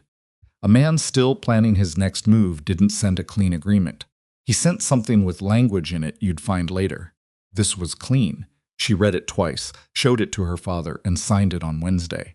She did not celebrate. There was nothing to celebrate yet. The Aldrich situation was managed, not resolved, and there was a difference. He'd step back when the ground didn't give and try again, when he thought it might. That was simply how he operated, and understanding it was more useful than resenting it. What changed after the meeting was harder to name. It wasn't anything dramatic. Nothing shifted visibly. The ranch kept its rhythms, the days kept their order, the cold kept its grip on the valley. But something in the internal atmosphere of Ironwood was different, and she was aware of it in the way you become aware of a change in the quality of light, not by looking directly at it, but by noticing that things you've been looking at for months suddenly appear slightly different than they did. Her father was different. He moved with more ease through the main house, sat at the kitchen table for longer in the mornings, talked more at dinner. He'd been carrying the weight of feeling like a liability to his own ranch without ever saying so, and the Aldrich meeting had done something to that weight, not removed it, but shifted it. He'd sat in that room and been useful and been himself, and it had reminded him of something he'd been forgetting. Lenora noticed this and was careful not to remark on it in any way that would make him self-conscious about what she'd noticed. She just made sure there was coffee when he came down in the mornings and let the conversations at dinner run longer than she usually did. Ruiz noticed the change, too, in his quiet way. He'd been at Ironwood long enough to read the temperature of the place, the way he read weather not through any single indicator, but through the accumulation of small things. He'd seen the photographs come out in the Millward office, and he'd understood immediately what they'd been for. And something in how he worked after that had an extra degree of steadiness to it, like a man who'd been half-braced for something bad and had decided he could stand down. Harvell said nothing about the meeting. She hadn't told him the details, and he hadn't asked, and she'd understood after a day or two that he was waiting for her to offer the information in her own time, the way he always waited for things she might not be ready to give immediately. She'd also understood that this particular quality, the waiting without pressure, was becoming something she relied on more than she'd intended to. She told him Thursday evening, when they were both doing late rounds, and ended up at the same point near the east fence at the same time, which happened occasionally and which neither of them engineered or avoided. The agreement signed, she said. Maintenance cost split? Fair one. His lawyer wrote it cleaner than I expected. Harvell looked at the fence line. The photographs did what you needed them to. The photographs did what you identified they could do, she said. And then, because she had been raised by a man who believed in naming things accurately, it was your idea. The North Ridge. You executed it, he said, in 4 days with 4 people and frozen ground. Yes. She looked at the east fence for a moment. The cold between them was the same cold that had been there all winter. It didn't have anything to do with temperature. It was the particular tension of 2 people who had been circling something without naming it for long enough that the circling itself had become a kind of intimacy. Thank you, she said. The words came out slightly more direct than she'd planned, which was what happened when you'd been not saying something long enough that when you finally said it, it landed harder than you intended. Harvell turned and looked at her. She could see him processing the fact that she'd said it plainly not dressed in practicality, not folded into a report on what had worked. Just said, "You're welcome," he said. No elaboration. Just that. She nodded and went back to her rounds, and spent the next 20 minutes thinking about nothing except the fence line and the water levels and the head count, which was a lie, she was telling herself, and which she was aware was a lie. March came in uncertain. The deep cold broke in the first week, replaced by a fluctuating temperature that was in some ways harder to manage warm enough in the afternoons to start thaws that froze back solid overnight. Creating ice patches in all the wrong places and stressing the cattle in the particular way that inconsistent weather did, keeping them unsettled without the clean resolution of a proper thaw. Spring in this valley didn't arrive so much as it negotiated, coming forward and retreating for weeks before it finally committed. The North Ridge cattle rotation was running well. Harvell had suggested they increase to 30 head on the second rotation, and the pasture could hold it. The creek was running clean, and the grass was showing through the snow at the edges of the field in a way that meant the ground was warming at the right rate underneath. Lenora rode up 3 times in the first 2 weeks of March to see it herself, partly because she needed to know the operational state of the land, and partly because she'd developed a habit of going up there that she hadn't fully interrogated yet. The view from the North Ridge pasture on a clear morning was something she'd forgotten about. The way the valley spread below it, Ironwood's rooftops, the fences running in their long lines, the creek threading through the lower pasture. And beyond that, the neighboring properties and the road and the distant suggestion of town. You could see the whole shape of the place from up there. Everything her grandfather had built and her father had kept, and she had been fighting to hold on to from inside, seen from the outside, suddenly appeared exactly the size it actually was. Not small, not overwhelming, just exactly what it was. She sat up there one morning on Sable, whose leg had healed completely, who moved without hesitation and looked at it for a long time, without thinking about operations or margins, or Marcus Aldrich or any of the things that occupied her mind at ground level. She thought about her mother. This was not something she did often. She'd learned early that grief, if you let it have too much of your time, became something that lived in you at the expense of other things, and the ranch couldn't afford for her to be occupied by something she couldn't fix. So she'd kept her mother in a particular place present in the object she'd left behind, in the way Silas sometimes said certain things in her cadence without knowing he was doing it, in the quilt on Lenora's bed that she'd made herself and that Lenora used even when it was too warm because getting rid of it had never once felt like an option. But up on the North Ridge, on a March morning with the valley laid out below her, she thought about her mother the way she hadn't in a long time, not with grief. Exactly. Or not only with grief, but with the particular ache of wanting to show someone something. Wanting to say, look what we've held on to. She came back down the ridge before the thought could go anywhere. She wasn't ready for it to go. That afternoon, she found herself at the kitchen table with the account books again, except this time the numbers looked different than they had in January. Not dramatically, the margins were still tight. Spring would still require careful management, but the North Ridge rotation was generating numbers that hadn't been in the projection. Small but real. The kind of small that, added to other smalls over a season, changed the shape of a year. She was still at the table when her father came in from his afternoon walk. He'd started walking again, short distances, since the temperature had lifted enough to make it tolerable, and sat down across from her. The spring pasture numbers are better than I estimated, she said. How much better? Not enough to rest on. Enough to matter. She turned the ledger toward him. He looked at it for a moment with the reading expression he'd developed since his eyesight had changed, slightly tilted, slightly squinting, never admitting that the light wasn't enough. She stood and turned on the lamp behind him without commenting on it, and he read the numbers. Your grandfather used to say that land that's resting isn't resting, Silas said.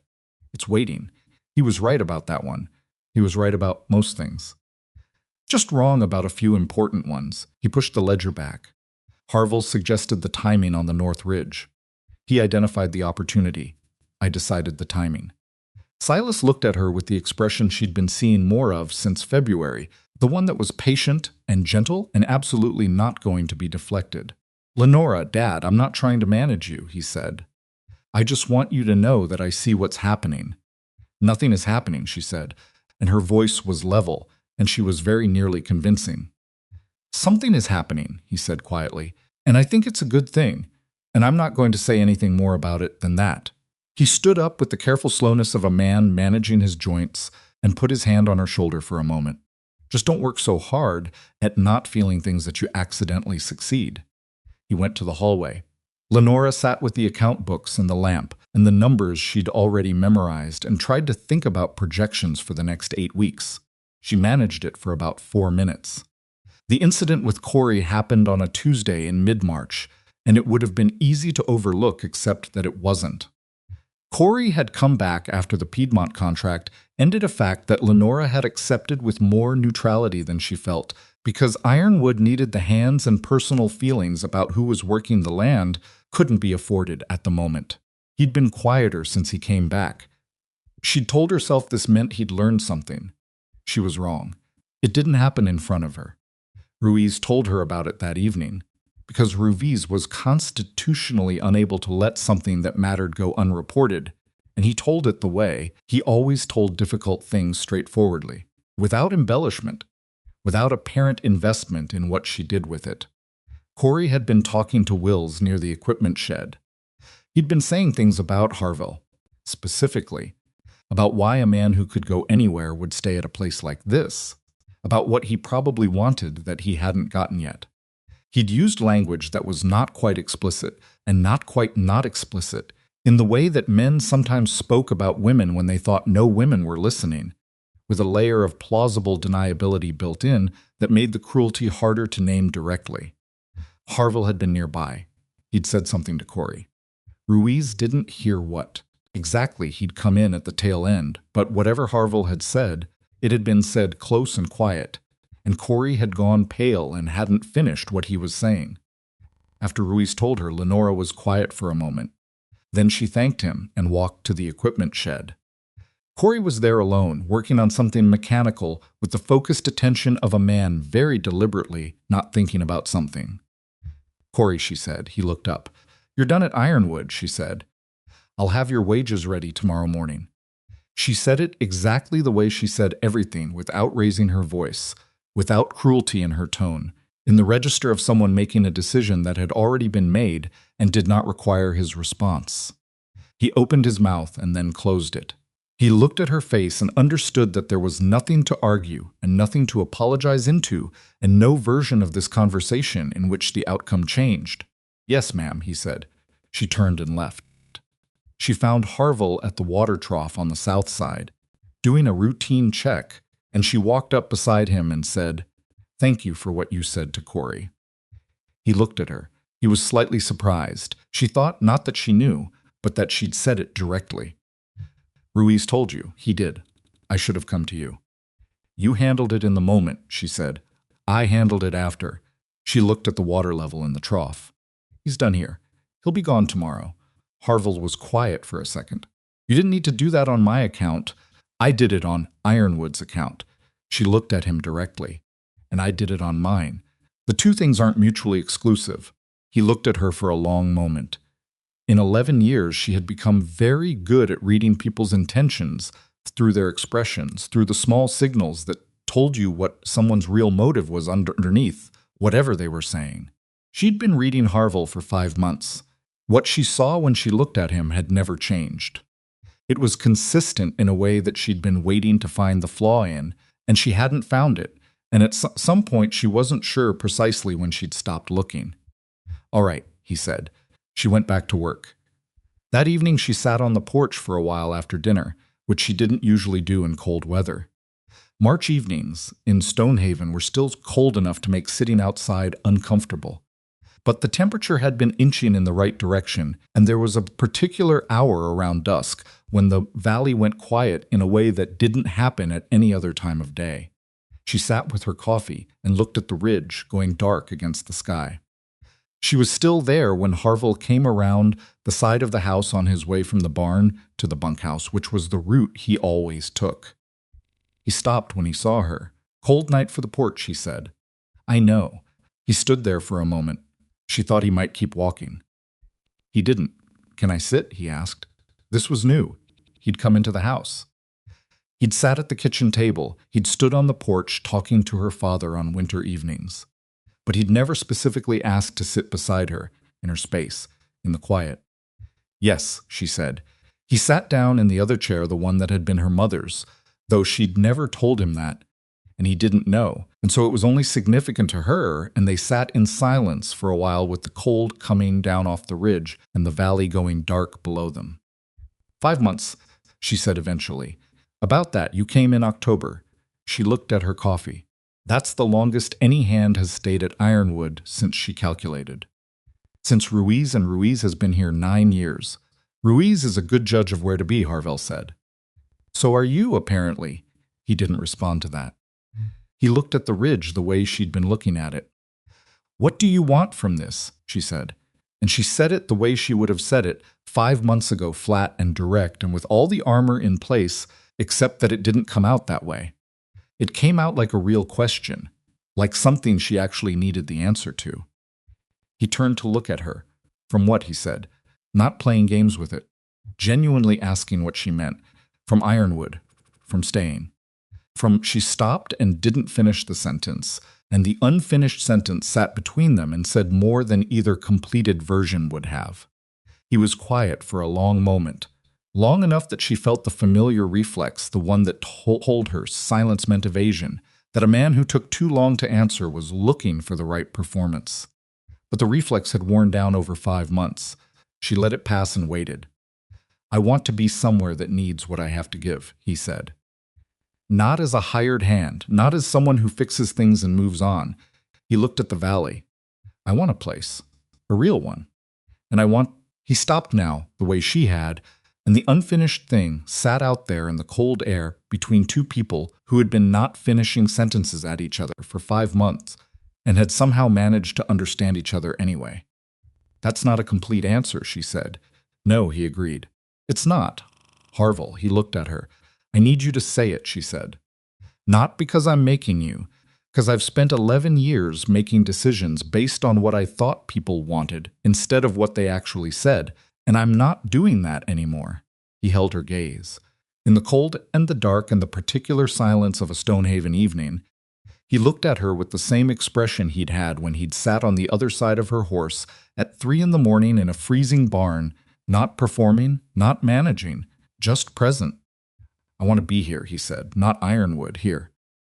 With you. He said it without decoration, without the kind of elaborate language that was designed to make the feeling sound bigger than it was or safer than it was. Just that. I've wanted that since about November, and I've been waiting for you to be ready to hear it. The cold settled around them. She looked at him for a long time, and she did what she almost never did. She let herself look without calculating anything. I'm not easy, she said. I haven't let anyone close in a very long time, and I'm not sure how much of that has become just how I am versus how I was defending myself. I know, he said. I'm not going to change how I run this ranch. I know that too, and I'm not, she stopped again. A breath. I'm not ready to trust completely. I don't know if I can do that again. He nodded slowly. Then we start where you are, he said, not where I want you to be. She looked at him for a long moment. Then she looked at the ridge again and wrapped both hands around her coffee cup and sat with all of it, the cold and the dark and the weight of 11 years and the particular terrifying feeling of something opening up in the direction of another person. Okay, she said finally. One word. She'd spent 11 years building walls against a single word, and there it was. He didn't move. He didn't reach for her. He just sat with the same steadiness he'd had since October, the particular steadiness of a man who understood that being trusted required patience, and who had been patient without being passive, present without being presumptuous, and willing to sit in the cold for as long as she needed before she was ready to let him. They stayed on the porch until the cold got serious enough to make staying impractical. She went inside first. At the door she paused. The north fence needs resetting at the corner post, she said. Tomorrow, he said, before 10. The ground's better earlier. Before 10, he agreed. She went inside. She stood in the hall for a moment, with her coat still on and her coffee cup still in her hand, and she was aware, in a way she hadn't been in years, of the particular feeling of a door that had been closed for a very long time standing, not all the way open, not thrown open like something reckless, but cracked. Just enough to let something through. She hung up her coat. She washed her cup. She went to bed and slept more fully than she had in months and didn't analyze why, because some things didn't benefit from being analyzed. Some things you simply had to let happen and see what they were when the morning came. The morning came clean and cold, and the sky was the deep blue of late winter giving way to something else, and Lenora was in the barn at 6 with Sable when she heard the door and looked up. And Harvell was there with 2 cups of coffee, which he'd never done before, and she looked at the cups and then at him. Before 10, he said. She took one of the cups. It was terrible coffee. He'd made it too strong and hadn't added anything, and it tasted like someone's approximation of what coffee should be rather than the actual thing. And she drank it anyway without saying anything about it, because some things you accepted as they were. They went out to the north fence corner post in the early morning, and the cold was the kind that made your breath visible but didn't stop the work. And Harvell reset the post with the efficiency she'd come to expect from him, and she held the wire and they worked without talking much, and the silence between them was different than it had been yesterday. Not lighter exactly, just changed. The way air changes after rain, the same air charged differently. Ruiz arrived an hour in and looked at them once, and then very deliberately looked somewhere else and went to work on something in the opposite direction, which was the most tactful thing Lenora had ever watched him do. She almost smiled. She didn't quite, but almost. Spring was coming. She could feel it in the ground under her boots, not warm yet, but not locked anymore. The deep freeze had given up its grip sometime in the last 2 weeks, without her marking the exact moment. And now the earth was soft enough to work, and the cattle on the North Ridge were on grass. And the account margins were better than they'd been in January, and her father was drinking his morning coffee on the porch again, even when it was cold enough to see his breath. And Lenora Vance, who had spent 11 years treating trust like a liability and distance like a virtue, and who had been entirely correct about the cost of doing otherwise, was holding a fence wire in frozen ground next to a man who had stayed, when nobody expected him to, and who had never once asked her to be something other than exactly what she was. She pulled the wire taut. He fastened the post. The fence held. She looked at it for a moment. Then she went on to the next section, because the fence was a quarter-mile long, and it wasn't going to fix itself, and because the best response to a thing that held was simply to keep building. That was what she knew. That was what Ironwood had taught her, from the time she was old enough to understand that the land didn't reward sentiment or hesitation. Only the willingness to show up and do the work again the next day, and the day after that, no matter what the previous season had cost you. She'd been doing it alone for 11 years. She was not, it turned out, going to be doing it alone anymore. That fact sat quietly inside her as she worked, not celebrated, not overthought, just known. The way you know the solid ground is under you when you stop flinching every time you take a step. The morning moved on. Ironwood kept its rhythms. And at the far end of the north fence, where the corner post had been loose and was now fixed, 2 people worked in the cold light of a March morning that was just barely starting to feel, underneath everything, like the beginning of something other than winter. Spring in Stonehaven arrived the way it always did, not all at once, but in pieces, like a negotiation that kept revising its own terms. One morning the frost wouldn't come back after the thaw. Then the creek in the lower pasture rose an inch and stayed there. Then the cattle on the North Ridge started grazing earlier in the day, which was how you knew the grass was coming in properly, because cattle didn't lie about feed quality. Lenora noticed all of it. She noticed everything about the land. That was not a skill she'd developed. It was something closer to a condition, like having a particular sensitivity to sound in a room where others heard nothing. Ironwood spoke in a language of small signals, and she'd been fluent in it since childhood, long before she understood that not everyone read the land the same way. Long before she understood that this particular fluency was one of the things that made her capable of running the place, and also one of the things that made her hard to live alongside, because she was always listening to something most people couldn't hear. The difference now, in the early weeks of spring, was that she was no longer the only one listening. Harvell had his own version of it, different from hers, where she saw systems and margins and the long-term consequence of small decisions. He saw individual things clearly and immediately. The animal that was moving wrong before it showed any other symptom. The fence post that would fail in the next hard rain.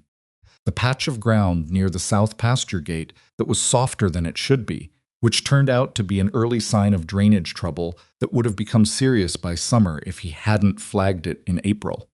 They didn't talk about this explicitly. They didn't sit down and compare their approaches or articulate what the other person was contributing. They just worked alongside each other, and over time the work got done more thoroughly than either of them did it alone. And that was the thing that mattered, and neither of them needed to make a speech about it. What had changed since the porch conversation in March was not dramatic. Lenora had not transformed. She had not softened into something unrecognizable or started behaving like a woman who had set down everything she'd been carrying. She was still the same person who ran her ranch hands hard, who kept her own counsel on most things, who said less than she was thinking in nearly every conversation, and only revealed what she meant when she was certain it needed to be said. But there was a door now, cracked as she described it to herself, and Harvell walked through it not by pushing, not by testing its edges, but simply by being on the other side of it, consistently enough that it stopped feeling like a door and started feeling like an opening in a wall you'd lived inside so long you'd forgotten there was a world on the other side. They took their coffee on the porch when the evenings got warm enough. They talked about the ranch, mostly always the ranch, because the ranch was real and immediate and gave them a language they both trusted.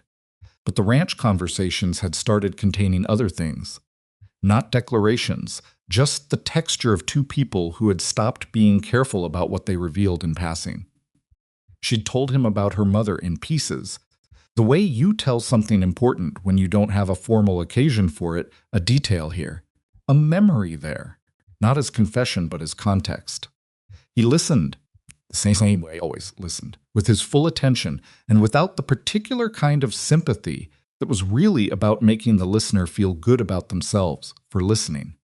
He just held the information quietly and sometimes asked a question that told her he'd actually heard what she'd said. He'd told her about his family's lost ranch in pieces, too.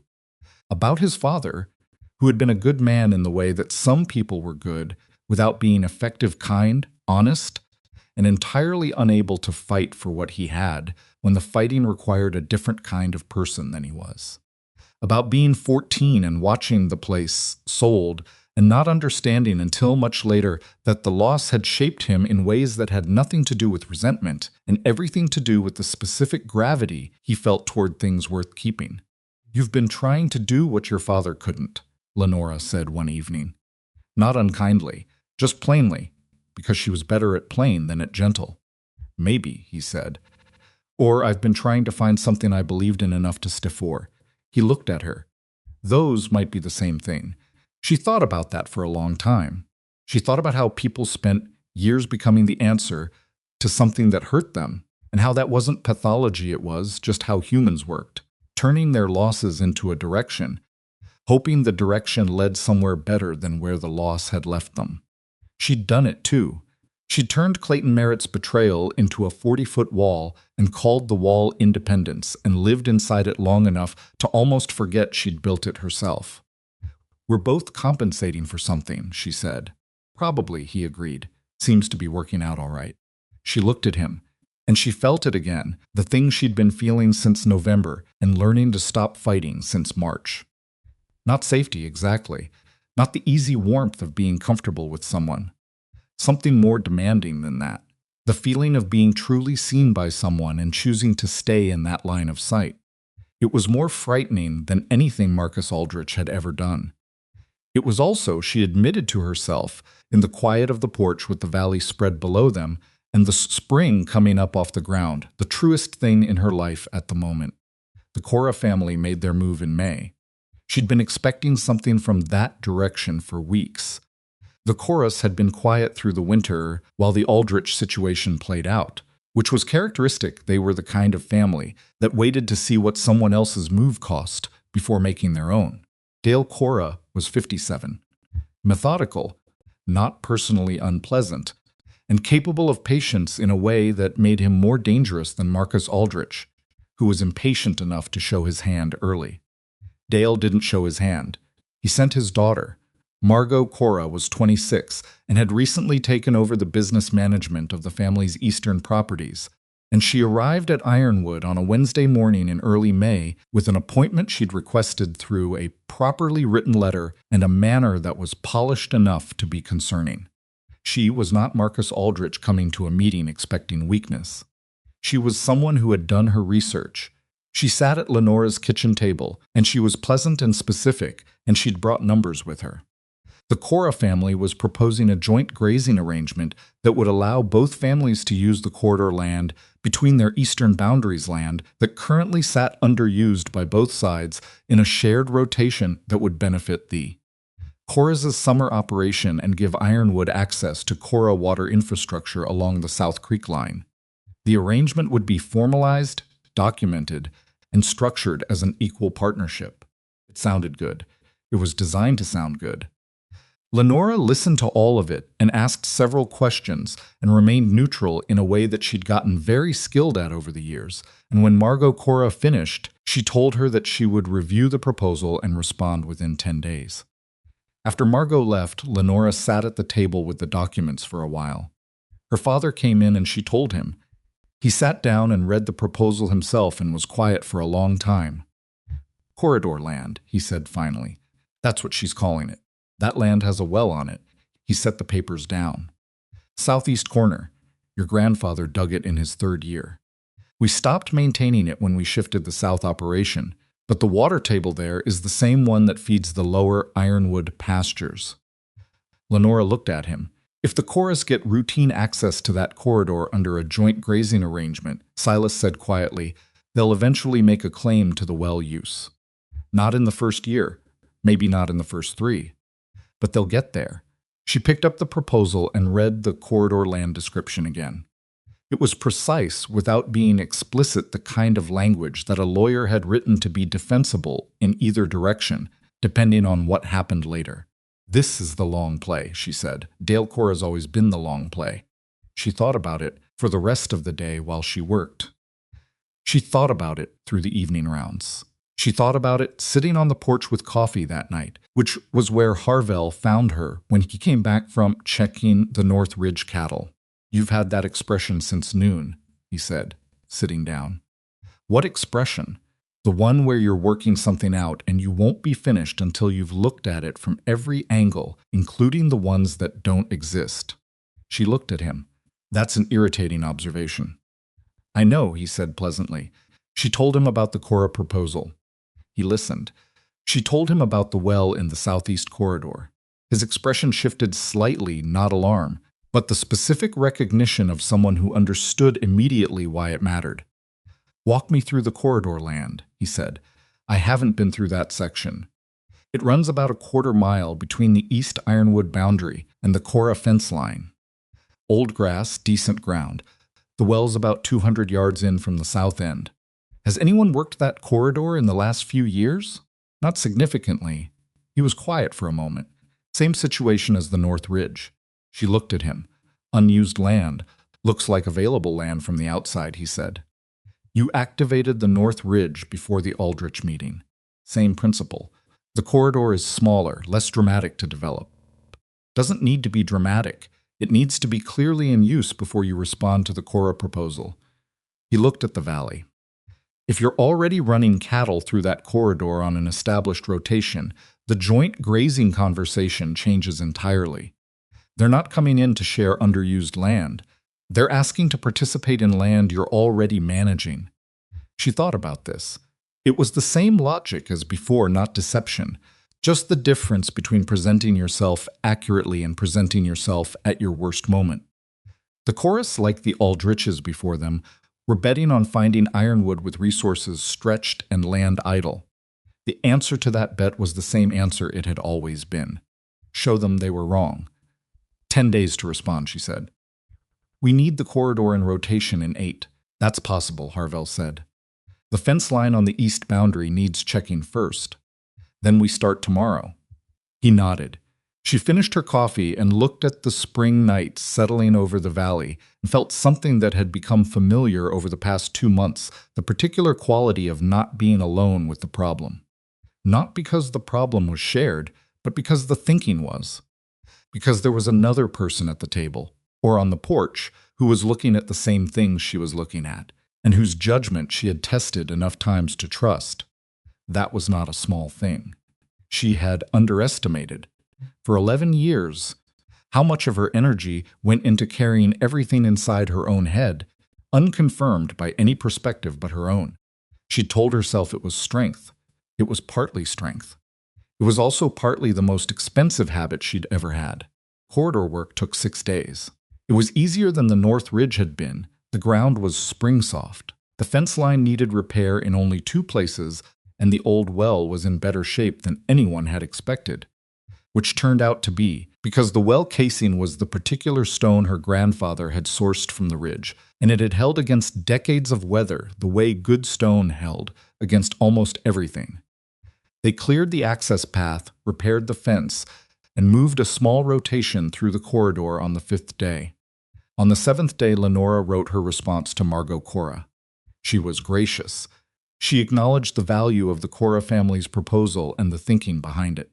She noted that Ironwood had recently resumed active management of the corridor land and enclosed a brief operational summary, not photographs this time, just a clean written account of the work done and the rotation established.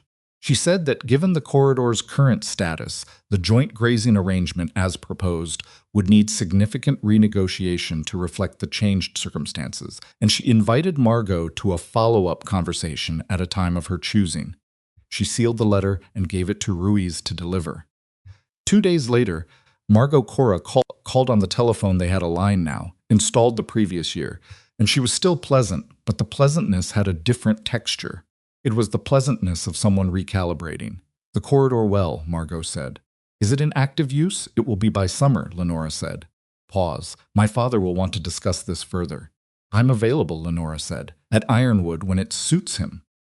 She set the telephone down and stood in the hallway for a moment and felt the particular satisfaction of a move that had worked not triumphant, nothing like triumph. Just the clean feeling of having done the work and had the work mean something. She went to find Harvell and tell him, and she found him in the equipment barn doing something with a piece of machinery that had been giving them trouble for 6 weeks. And she said, the corridor held, and he looked up at her and said, good, and went back to the machinery. She stood in the barn doorway for a moment and watched him work and felt something rise up in her that she did not immediately try to name or suppress. She let it be there. That was the practice now. Letting things be there. It sounded simple, and it was, in fact, the hardest thing she'd done in years. Dale Cora came to Ironwood in June. Not for a fight. She understood that before he arrived, because a man coming to pick a fight didn't make an appointment a week in advance and didn't bring his own proposal documents to revise. Dale Cora came because he was a pragmatist, and pragmatists adjusted when the ground shifted. They sat at the kitchen table Lenora, her father, and Dale Cora with no lawyer, which was significant. Harvell was not in the kitchen. He was working the south pasture, which was where he needed to be, and his absence was not a statement about his standing. It was just where the work was. Dale was direct in the way that men who'd been in business for 30 years tended to be no performance, just position. He acknowledged that the corridor land situation was different than he'd anticipated. He acknowledged that the well changed the calculation. He asked straightforwardly what Ironwood actually wanted from the eastern boundary relationship going forward. Silas let Lenora answer. She laid out what Ironwood wanted, which was simple, clear boundary acknowledgement, no ambiguity about the well rights, and a good faith arrangement that gave the chorus access to the corridor in late summer. After Ironwood's primary rotation had moved on, in exchange for shared maintenance on the South Creek infrastructure that the Cora family controlled and that both properties depended on. It was fair. She'd been careful to make it fair. Not generous, she couldn't afford to, but fair enough that Dale Cora could take it back to his family without losing face. He looked at it for a few minutes. The well rights, he said. Non-negotiable, Lenora said. He nodded slowly. The late summer access window. August 15th through October 1st, documented and renewed annually. He looked at Silas. Silas looked back at him with the expression of a man who had seen enough of the world to find this particular moment unremarkable. All right, Dale said. They shook hands across the kitchen table, all 3 of them, which was the old way of doing it. The way that meant something beyond the document. And Dale Cora left Ironwood at 11 in the morning without incident. When he was gone, Silas sat at the kitchen table for a long moment. Your grandfather negotiated with Dale's father, he said. 40 years ago, similar table. Did it go well? Reasonably. He looked at his hands. Your grandfather was sharper about land than he was about people. You're sharp about both. He looked up at her. He would have liked that. She didn't say anything. She sat with the weight of that, the particular weight of a compliment from a father about a grandfather, the chain of it, the way the place moved through people, and people moved through. The place and the thread between them was something you could trace back a very long way if you knew how to look. I'm going to take the afternoon off, she said, which was something she had not done in any recognizable form in approximately 3 years. Her father looked at her with mild and genuine surprise. Good, he said. She went and got Sable and rode up to the North Ridge. She was there for a couple of hours, sitting on the horse at the pasture edge, with nothing specifically to think about, and doing it anyway. The cattle were spread out across the good grass. The creek was running well. The sky was the deep blue of a June afternoon that had delivered on its morning promise, which June in Stonehaven didn't always do. She thought about her mother. She let herself think about her properly, for the first time, in a long time, without managing the thinking. She thought about what her mother would have made of the winter. The Aldrich meeting, and the Cora negotiation, and the North Ridge, and the Eastern Well, and all the specific hard work of the past 8 months. Her mother had been a practical woman she'd needed to be, married to a man whose relationship with the land was more passionate than organized. She would have understood the work. She would have been proud of the work. She would have been more interested in Harvell. Lenora almost smiled. She sat on Sable on the North Ridge in the June afternoon and almost smiled at a thought about her dead mother and a hired man who fixed fences without being asked. And the almost smile was enough to tell her something she already knew but needed to feel in that specific way. She was going to be all right. Not because the problems were over. The problems were never over. That was the first thing the land taught you, that the next problem was always already forming somewhere you weren't looking yet. But because she had come through the worst winter Ironwood had seen in years, and the ranch was still standing, and the margins were better, and the boundaries were documented, and the North Ridge was alive again, and she had done it without surrendering a single thing that mattered. And she had not done it alone. She rode back down as the afternoon began cooling toward evening. Harvell was at the barn when she came in. He took Sable's reins without being asked and began the unsaddling, which he'd started doing a few months ago, in a way that she'd noticed and accepted, rather than told him he didn't need to. Sable tolerated him specifically, which was not nothing. Sable had opinions about people. "Good afternoon?" he asked. "Yes," she said. He looked at her. He did that sometimes, just looked. Briefly, the way you check a reading on something you want to make sure you understand. Then he went back to the horse.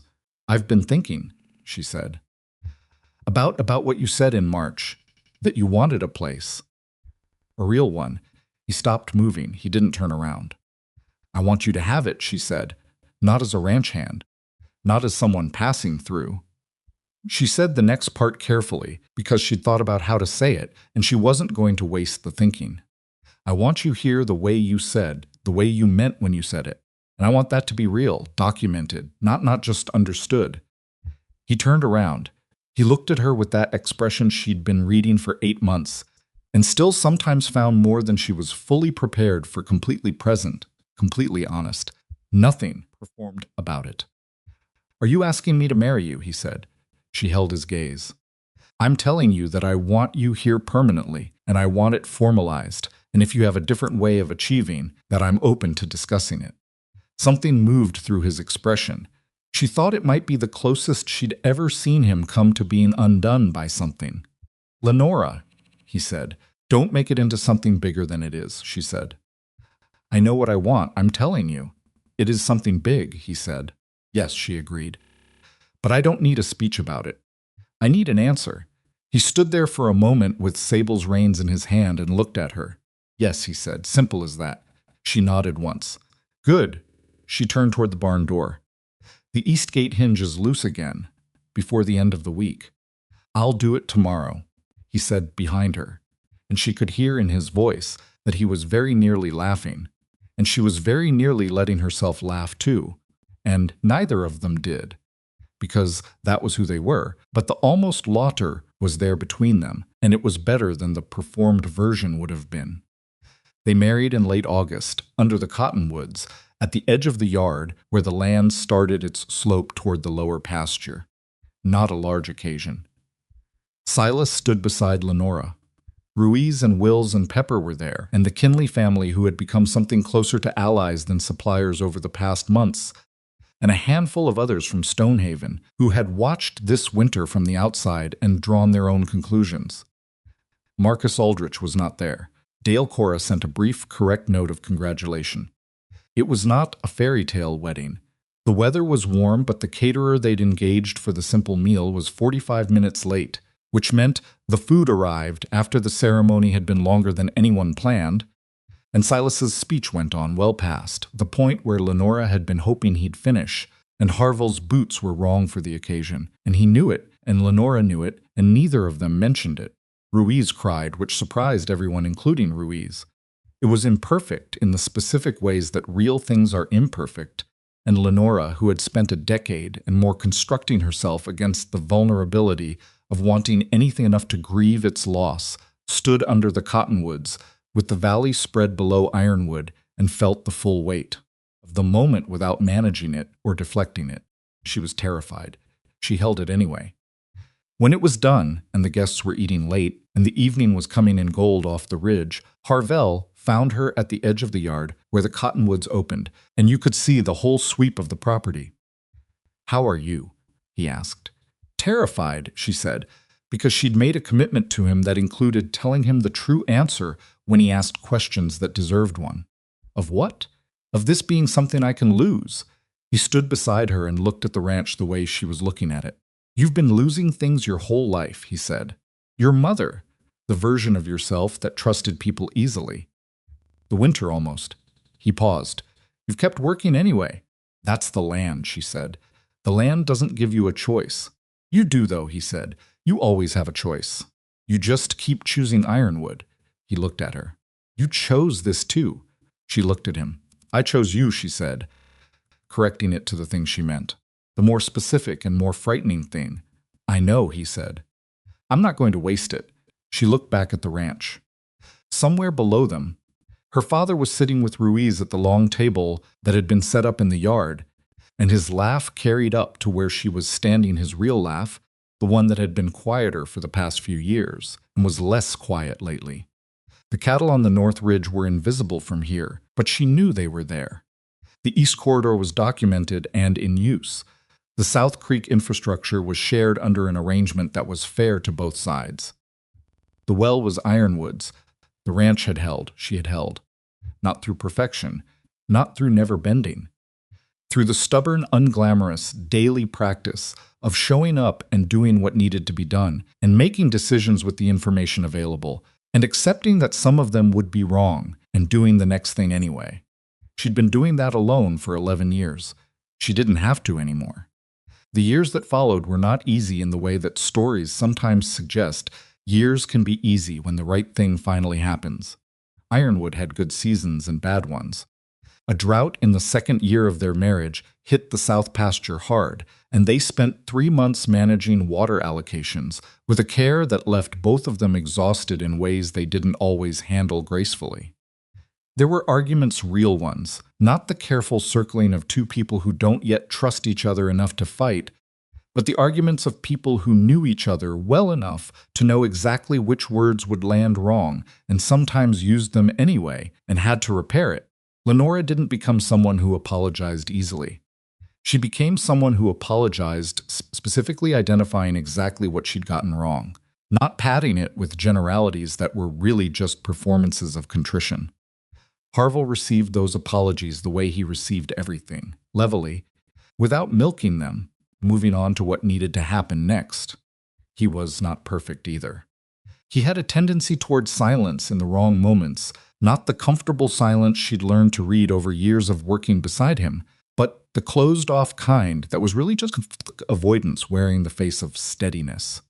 She called it by name the first time she recognized it, which surprised him, and he sat with the observation for 2 days before acknowledging she was right, which surprised her. They were imperfect people doing imperfect work in an imperfect valley, and the ranch survived, and so did they, which was not a small thing. Silas handed management formally to them in the third year. He did it quietly at the kitchen table with a simple transfer of paperwork that he'd prepared himself, and that was more legally precise than anyone expected, because Silas Vance had always understood that the things you love need to be properly documented, not just felt. He still sat at the head of the dinner table. He still read every contract. He simply stopped carrying the weight of final decision, and the weight he set down settled visibly in the relief of his shoulders. He lived another 9 years, and in those 9 years he recovered the version of himself that had existed before the chronic management of Ironwood's difficulties had made him feel like a liability to the place he'd built. He walked the south pasture every morning until the year he couldn't anymore. Told Lenora things about her mother that she hadn't known, not sad things, or not only sad things, but the specific vivid details that kept a person real rather than just missed. He told Harvell things about the ranch's history, the decisions and mistakes and recoveries that had never been written down anywhere, and Harvell listened with the same quality of attention he gave to everything and remembered all of it. When Silas died, in the spring of the 9th year, Ironwood had already become the thing he'd always worked for it to be, not just surviving, but capable. The kind of place that could sustain a loss and keep operating, because it was no longer dependent on any single person's unshared knowledge. Lenora grieved her father the way she hadn't been able to grieve her mother out loud, imperfectly, without managing the shape of it. She fell apart in the private way, and the ranch kept running, because the ranch was structured to keep running. And Harvell was there in the specific way he'd always been, not trying to fix the grief, not rushing past it, just present in the way that made the grief survivable. She got back to work in her own time. The land waited. It always waited. Their daughter was born in the 4th year, and their son 2 years after that, and Ironwood acquired 2 new problems in the form of small people who required everything and understood nothing, and gradually, over years, became the reason certain decisions were made that the ranch itself couldn't justify the new equipment that cost more than it should, the rebuilt bunkhouse that was warmer than strictly necessary, the deliberate choice to keep the North Ridge pasture in operation, even in the years when it barely broke even, because the North Ridge was where Lenora had first understood that Ironwood was worth expanding rather than just defending, and that felt like something worth teaching. The children grew up understanding that the land was not a backdrop to their lives. It was the condition of their lives, the thing that shaped the schedule and set the limits and taught the earliest version of every lesson that mattered. That work was not separate from life, but the structure through which life had meaning. That things worth keeping required daily recommitment, not just original intention. That strength and cruelty were not the same thing, and never had been, regardless of what the valley sometimes seemed to reward. Lenora did not try to protect her children from the hard parts. She'd been protected from some hard parts, and it had not served her. She let them see the cattle lost to a bad winter, let them sit with the account books when the numbers were difficult. Let them be in the room for the conversations that were uncomfortable, because the alternative was raising people who would be surprised by difficulty, and she had no use for that. She also let them see the North Ridge on a clear morning. Let them sit on the porch in the evenings when the valley went quiet. Let them know, through the texture of daily life, that their father would be at the kitchen table when he said he would be, doing the thing he said he was doing, without the gap between words and actions that made trusting people feel like gambling. That was perhaps the most important thing. Not that she modeled trust for them, she'd have said, that was too abstract, too much like a lesson she was delivering on purpose. It was simpler than that. They grew up watching 2 people choose each other again, daily, in the undramatic, ordinary way that real choosing looked showing up, being honest about what was hard, not pretending the hard parts away, staying. The children took different things from Ironwood.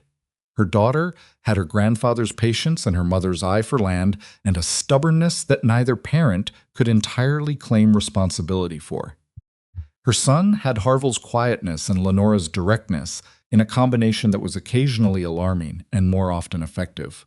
Both of them knew how to fix a fence. That was not metaphorical. She'd made sure of it.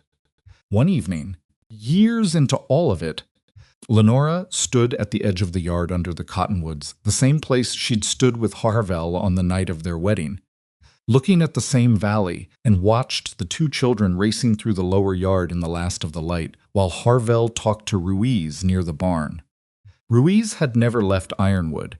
He'd been there 23 years now and had the particular authority of someone who had seen enough of the ranch's history to be considered its memory. The valley spread below the property in the same way it always had. The north ridge caught the last light a few minutes after the valley floor lost it, which she'd noticed hundreds of times and still noticed. The east corridor's fence line was visible from here, on the right day, a thin dark thread against the spring grass. The south creek was running. She could tell by the quality of the light at that end of the property. She knew this land the way she knew her own hands. She thought about the version of herself that had existed before that October, the woman who had run this place on sharpness and distance, and the particular competence that comes from needing no one so thoroughly that you stop remembering what need felt like. She'd been good at it. She'd been genuinely good at it, and she didn't regret the years of it, because those years were what had made Ironwood survive the hard winters before the winter that Harvell arrived for. You couldn't dismiss the decade of holding on by yourself. It had been real work and real strength, and it had mattered. But it had also been a kind of poverty she hadn't been able to see from inside it. She heard Harvell's laugh from the direction of the barn. He didn't laugh often, which was why she always heard it when he did, and she turned to look. He was telling Ruiz something, and Ruiz was shaking his head in the way Ruiz shook his head when something was genuinely funny, and her son had wandered over and was pressing himself against Harvell's side in the unself-conscious way of children who have always known they were welcome. Harvell looked up and saw her. He didn't do anything. He just looked. The way he'd looked at her in February, in a barn at 3 a.m, in the Millward office on the other side of a table from Marcus Aldrich, a porch on a cold night in March, in a field in early spring with a fence wire between them. The same expression it had always been, present, honest, undemonstrative in a way that had once made her suspicious and now made her feel more certain than any elaborate display could have. She raised one hand slightly, not a wave, just an acknowledgement. Just, "I see you." He nodded once. She turned back to the valley. This was not what she'd planned for her life at 22 or 25 or 29. She'd planned to run Ironwood and defend Ironwood and keep the thing standing by whatever means the season required and not need anyone for more than the professional terms of a working relationship. She'd planned that very carefully, and she'd been very good at the plan. Plan had been wrong in the specific way that plans made from inside a wall are always wrong, complete, consistent, and missing the entire outside world. What she had instead was harder and better and real, in the way that real things were real, with difficulty in it, with loss in it, with the constant low-grade effort of choosing the same things day after day, without the reassurance that they would always be easy to choose. With a man who was not remarkable except in the single remarkable way that mattered, which was that he had decided Ironwood and its impossible woman were worth staying for, and had never once revised that decision, regardless of what the season threw against it. With a father's 9 more years, with 2 children who would inherit land they understood, with a North Ridge pasture open and running, with a wall that had become a door and a door she'd finally, in her own time and on her own terms, chosen to walk through. The light finished leaving the valley. Her daughter called something from below, and her son answered, and Harvell said something to Ruiz that made him shake his head one more time. Lenora stood under the cottonwoods in the coming dark and breathed the spring air off the ridge, the particular clean cold of it, the smell of good ground and running water and cattle on grass. She had built nothing from scratch. She had only kept what was already worth keeping, and learned slowly, stubbornly. At a cost, she still didn't entirely have words, for that keeping something meant letting the right things in. That was the whole of it, that and showing up tomorrow. She turned from the valley and walked back toward the lights of Ironwood, where her family was, where the work was, where everything worth anything in her life had always been.